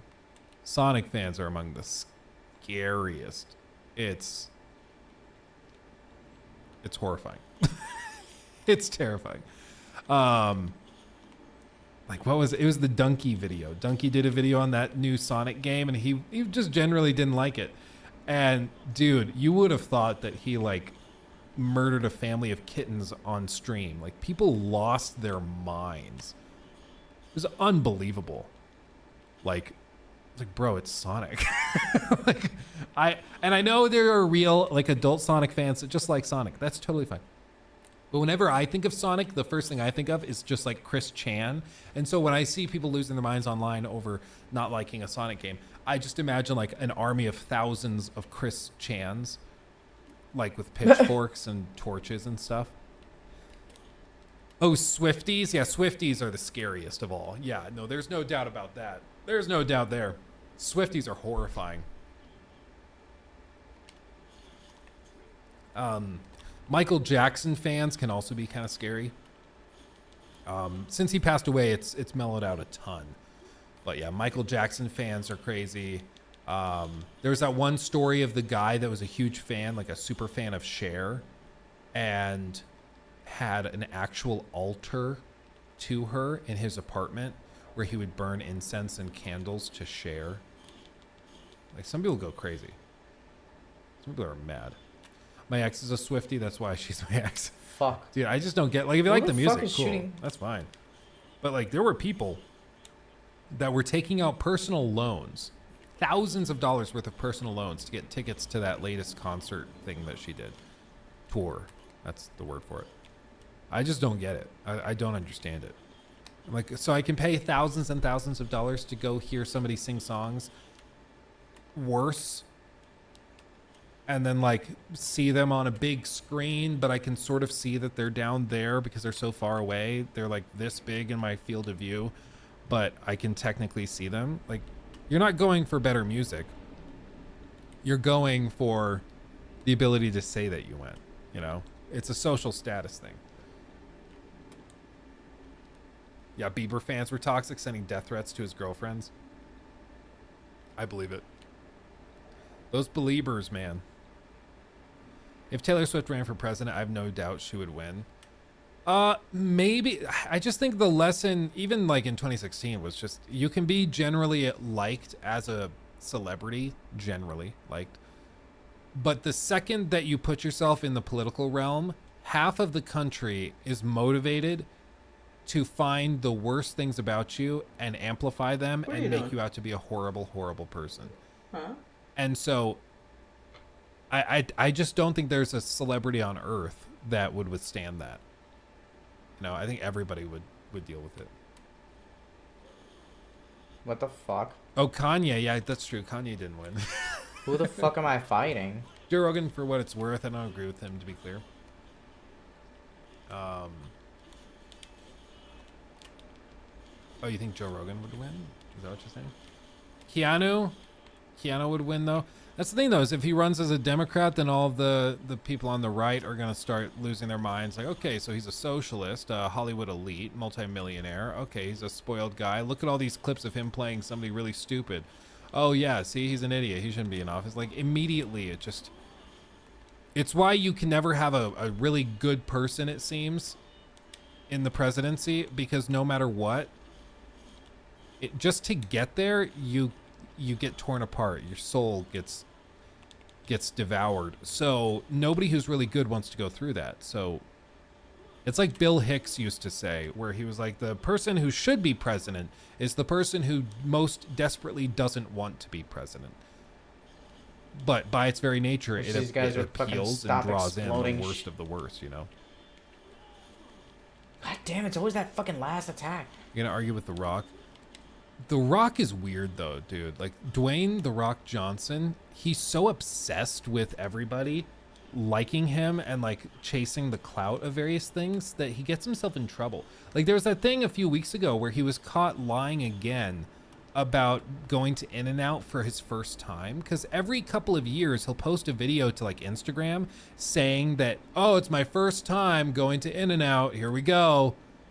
And then people pull up a video from, like, 2020 or 2019 of him going to In-N-Out and saying, it's my first time at In-N-Out, let's do it. And every time he keeps being like, well, last time I didn't actually eat it, I was picking it up for a friend of mine. I was like, but you said it was your first time last time. What? Yeah, and he does stuff like that all the time, where he keeps getting caught kind of lying about stuff to just get the quick clout of, like, the viral video of him eating In-N-Out for the first time. It's just weird. You know? It's just odd. This he's guy addicted to people again. reacting to him. Yeah, he's... The thing with The Rock, though, is that already, like, he kind of was a very bright star that shined very brightly, but I think already it's starting to go dim, just because he was in, like, every single movie all over the place for ages. And now it seems to be mellowing out a bit, and people are like, actually, like, we're good. We're good. Because I think you can overdo it. If you're in too many movies, then people just start to check out. You can't do that too much without people kind of getting burnt out. Oh, God. Yeah, people get fatigued. You have to pace it. It's pretty rare to have a celebrity who can be in like 15 movies. All right, let me just run away and recover my partner. God you damn it. can, like, even the biggest movie Jesus stars of all fucking time, like Christ. even if you look Give me at a somebody like fucking Tom chance Cruise, here. he's in like a movie and then disappears for 4 years, and then he's in like a couple movies and then he disappears for 5 years. Like, it's generally how it works, is that they come in, they do something, they disappear for long enough, they kind of forget that they were just in those movies, and then they come back and you're like, oh, he's doing another movie, cool. You know, if you're in too many in too short a time, you can kind of burn yourself out and also the fans. Johnny Depp might be an exception to that. Bro, what the fuck is that? He had that period from like 2005 through, or probably 2003, I think is the first Pirates of the Caribbean, where he did like for 10 years straight, blockbuster after blockbuster after blockbuster, billion-dollar movie after billion-dollar movie after billion-dollar movie. He just nailed it time and time again. So he's probably one of the few exceptions, but I think he was starting to get fatigued towards the end too. And then he had, you know, extenuating circumstances and stuff that popped in too. But Amber Heard for president. Can you imagine, dude? They're like, Biden is stepping down. He's too old and senile. Taking his place is Amber Heard. Dude, what the fuck? That would be amazing. Bro's using his fucking thing like a stripper pole. Yeah, Will Smith was unstoppable for a while and then fell off quick with the Oscar stuff. Yeah. Well, and he also had done a few movies that weren't very good, and people, like, he was doing the Aladdin stuff. He did the Aladdin movie, and a lot of people didn't like that he was taking over the role from Robin Williams. Even though Robin Williams had passed away, people just didn't really like it, and they didn't like his version of it. There was just a lot of things with it. Johnny Depp had a lot of duds, though. Yeah, well, Johnny had this thing where he didn't want to, in his own words, he didn't want to be Mr. Blockbuster. He wanted to do art pieces and like artsy films. And I think he just, like, he would do Pirates of the Caribbean because he wanted to do more niche stuff that he really enjoyed doing, and then he'd do a blockbuster and then more niche stuff, then blockbuster, then niche stuff. And so he would just go back and forth with all of it. And so you get like these hits and misses. It's the same thing with like Nick Cage. Nick Cage would do a couple of big blockbusters, but then he'd be very open and honest, and he's like, oh, I hate doing National Treasure. I hated doing that movie, and I hated doing the second one. I want to just do a bunch more of these weird, like, bizarre movies. No, like leave me alone. It's what the fucking cannon guy. The bees, oh god, the bees, you know.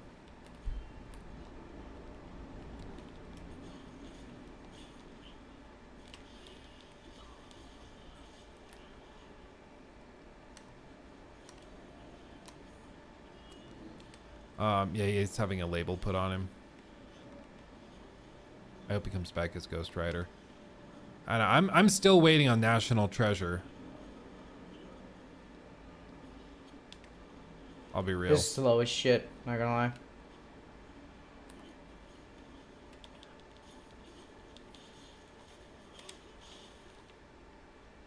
I would love a third National Treasure. Willem Dafoe, Joker would actually allow me to die happy. Oh, that's true. That would be great. Oh, imagine Steve Buscemi as the Joker. Dude, I'd watch that. Hold on. Steve, surely somebody's made this. Buscemi.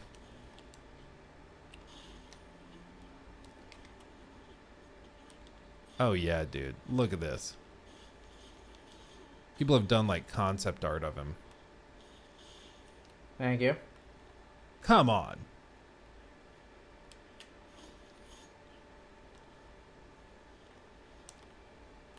Come on.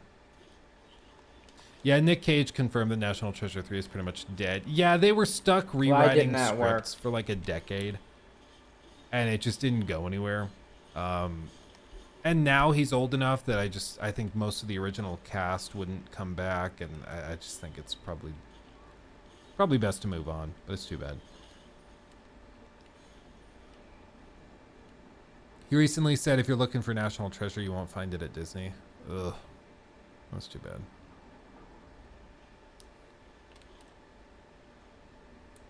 Yeah, Joaquin Phoenix was so good as the Joker.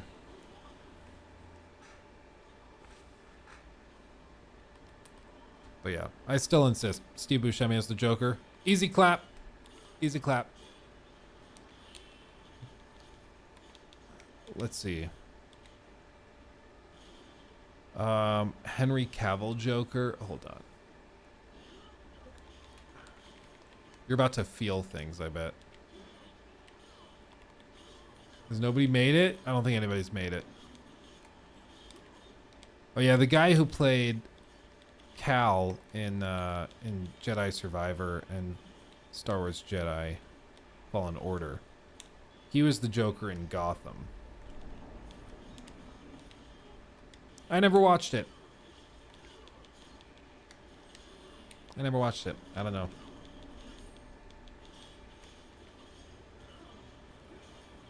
He was pretty good.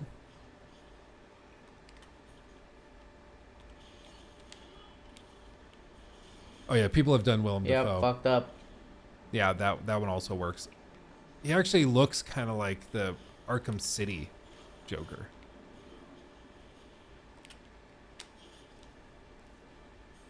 Yeah, that's easy. That's an easy cast. That'll do. Oh man, it would work really, really well. The teeth also kind of do it. Pussy, fuck you.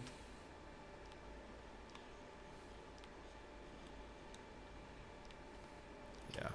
Now I want this. Now I want this real bad. Okay, well.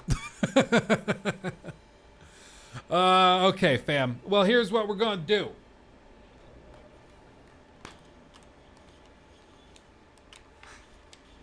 Here's what we're gonna do. I am going to we're actually headed up to visit my family because my little sister's in a play or a musical. So we're gonna go do that. I've got a bit of a drive ahead of me, so I've got to go do that. I'm very sorry. But in the meantime, Damn, you got me. You guys should go watch the new video that went up on the main channel. Some of you were here live for it when we were filming it yesterday, so you go That say was my hi fault. and check that out. That'd be awesome. We're also on our way to 500,000 subs over there, which is insane. We're on our way to 100,000 on this page, which is insane. And I owe all of that to you guys. You guys are amazing. I hope you have a wonderful, wonderful weekend. We'll be back next week.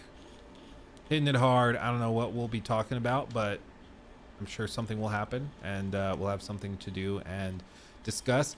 I think we might actually... Do I want to dig myself into a trench with this? Sure, why not? What the fuck? I have started, technically restarted, working on my Starfield critique. I have pages and pages and pages and pages of notes from my initial playthroughs and everything. And then I had to kind of step away because I was like, it was sucking my soul out and I just needed to move on. But I think I'm ready to tackle it once and for all. And I have a lot to say, so we might start working on that partially during the streams as well. So buckle up for it. Until then, game's that good though? Just wait. Much love, everybody. Stay safe. Thank you to everybody who gave super chats and memberships and everything. Pog Deshaun for the $50 redos and the 5 gifteds. Thank you, everybody. You all are wonderful. Waller out. Damn.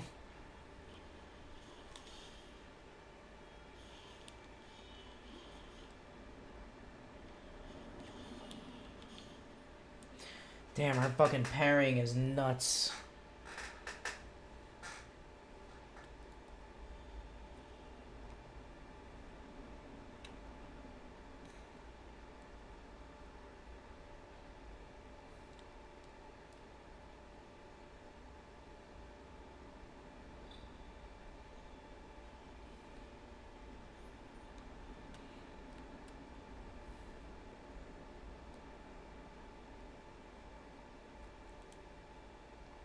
Clear chapter 2. Nice. Chapter 3 now. Holy shit.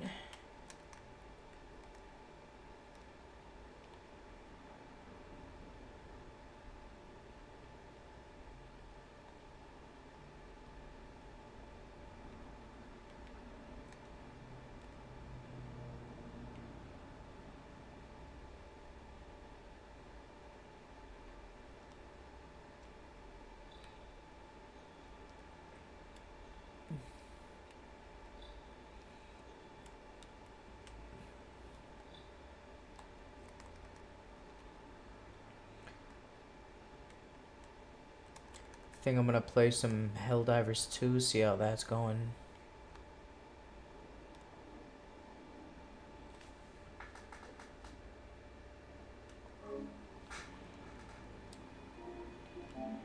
No time to...